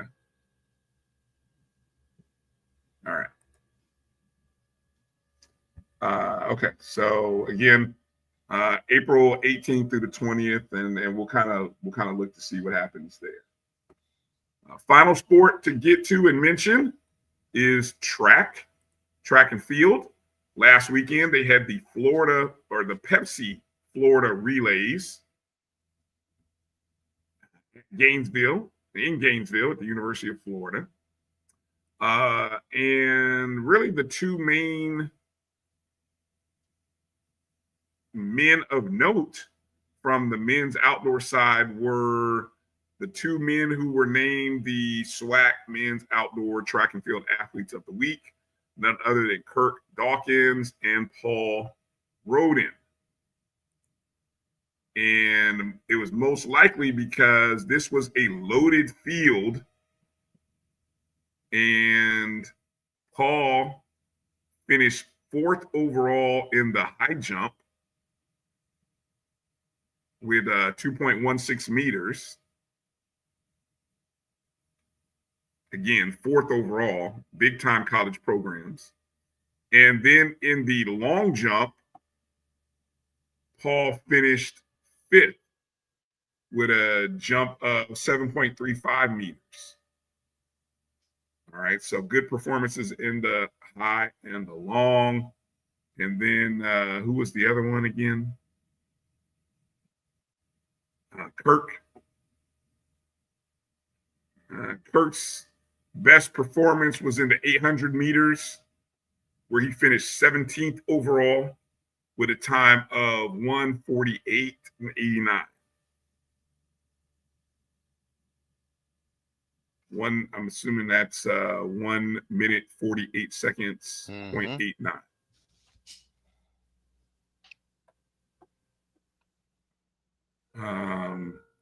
The best performance that I see from any of the ladies was Nia Blocker. She finished 15th overall in the 200-meter dash with a 23.31 time. In the 1,500-meter run, Tara Burt, 4 minutes 40 seconds, 0.72. 15th overall. Alicia Douglas, 4:43.63, was 19th overall. Lacey DeBoski finished 22nd overall. So, shout out to North Carolina A&T 4x4. They finished first. They won the 4x4 relay. Oh wow. Okay.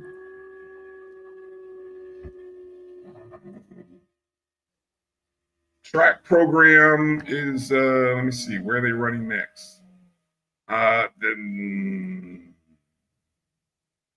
The Tom Jones Memorial Invitational back in Gainesville, April 18th through 19th.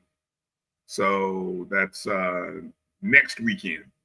They're back in Gainesville. Nothing this weekend. They're back in Gainesville. And then they go to the Penn Relays in Philadelphia, April 24th through the 26th. So that's pretty cool.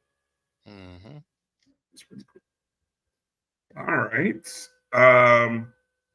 Final thoughts. Anything you want to finally add on or mention, Marcus?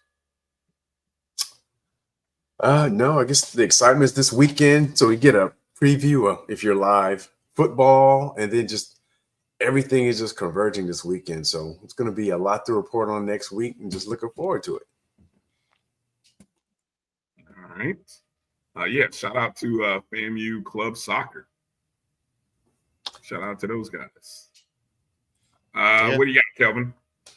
Well, championship season is upon us for spring sports now, outside of baseball and softball, which is just at the halfway point. So I'll be looking forward to ordering some more rings shortly. Okay. Look at you. I will just kind of close the show and mention the recent 1887 strikes. The FAMU Day of Giving came to an end. You know me, I'm usually glass half full guy, or at least I try to come off that way. Might be kind of hard. While we as a university met the goal of 100% of their target, in total, FAMU raised $337,000, $537.55. In how many days? Yes, in a day and a half. Okay. 1,887 minutes. I get it. Perspective. Okay. I mean, but how? Okay, perspective. But anyway, there's something to that. What am I comparing it? You asked me. You say that. What am I comparing it to? What's the normal period of giving? The whole idea of this is to quickly activate people. You know, I think I put it like this. I saw more of y'all dancing with fans and two-stepping than I did see posting about the donations that were made. You know, everybody was two-stepping and smacking fans, but you know, in total, 2,722 folks donated. That's about that's nothing to poo-poo at. Among athletics, athletics only hit 38% of its $50,000 goal among 235 donors. You know, I think we have 235 season ticket holders in football. I think we do. So here we've had this discussion. So we're gonna have this discussion real quick because Marcus has to go. I'm just hold on. But you ain't gonna. I'm not gonna let you put it out there with our audience and not challenge. You can finish after I say what I got to say. Why wouldn't you let me finish and then you challenge? So the bottom line is this. We have to, and when I say we, I'm not just talking FAMU, I'm talking about HBCUs in general. We have to value the art of building relationships, and you build those relationships not, you know, for 2 days when you're trying to get people to give. You build it over a period of time. And there's a real issue with how we, you know, you can't shame people into giving, right? I gave to two different things. I gave the Kenyon Sykes Black Dollar Giving, and I gave the AD Suggs. Why? Because I have a relationship with them. All right. So all I'm saying is relationships matter. If you and you know, and then you said something about what you compare to. That is the question. What you comparing to? Who else raising more money than that in that period of time? All right. Scalability. So I'm just saying, I think it's a positive thing. I'm glad they did the ask, but we got to cultivate these relationships year round, and we got to stop being so cliquish, and more people give. Period. All right, I'm done. I'm not trying to shame anybody. I'm just pointing out numbers, which I'm disappointed in the numbers. Even if you had told me we had 500 donors, that's not a plan, though. Well, you look at something and you say you're disappointed. That's not a plan. What I'm telling you is, when you don't have a plan, when you fail to plan, then of course you plan to fail. So I'm just saying, I thought we had a plan. While the ask is great, again, build some relationships throughout the year. Do some things that acknowledge people who do give to multiple causes and make them feel good about giving. And then you can stop bringing up, you know, I'm disappointed by the numbers. Hell, what you doing about it then? That's my thing. Solution. I ain't talking about you, and I'm not talking about you personally. I'm just saying, you know, I'm not disappointed by the numbers because the numbers represent the effort that's been put forward to cultivate people to giving. You know, it's more than just running your mouth and say give. You should be ashamed of yourself. You should give. It's a science to this thing until we appreciate and start implementing some of those things that help people give. Then the numbers are the numbers. Period. All right. We will table this. I'd love to discuss more, but our time is short. Yeah. So again, we look forward to seeing everybody on Saturday. Those of you that are going to be at this the spring game. Again, make sure to get locked in. There will be a live post-game show with Vaughn Wilson, HBCU Game Day, myself, Kelvin, maybe even a few other special guests during the course of the post game. So we really look forward to that. I want to wish everybody safe travels to Tallahassee, especially if you're going to be tailgating. Please make sure that you find time to get over to the softball game this weekend. We wish all of our teams well, and yeah, good stuff. Reminder, please make sure to hit the thumbs up and the like button, however and wherever you are watching our show. We appreciate all of you, everyone in the family that's watching our show, and however and wherever you're watching us. Please make sure you follow at O&G StrikeZone, at my BCS1, the Black College Sports Network. Those of you on our YouTube channel, go ahead and subscribe. And also make sure to go check out the BCSN Pod Zone on Spotify, Amazon Music, iHeartRadio, Apple Podcast, and everywhere that you listen to podcasts. Download, share, etc., etc. BCSN Pod Zone is where you can find us. All right. Thanks to Brandon Randolph for joining us tonight. And next week, Dennis Driscoll already booked for next week. So we'll look forward to introducing you to another new member of the FAMU Athletics staff under AD Suggs. So that's going to do it. For Marcus and Kelvin, I'm Bryan. Thanks for watching us. Make sure to follow, hit us up on all of our spots. Have a great week. See you in Tallahassee on Saturday. Fangs up. Make sure to strike, and strike a tiger again. Well said. Peace out.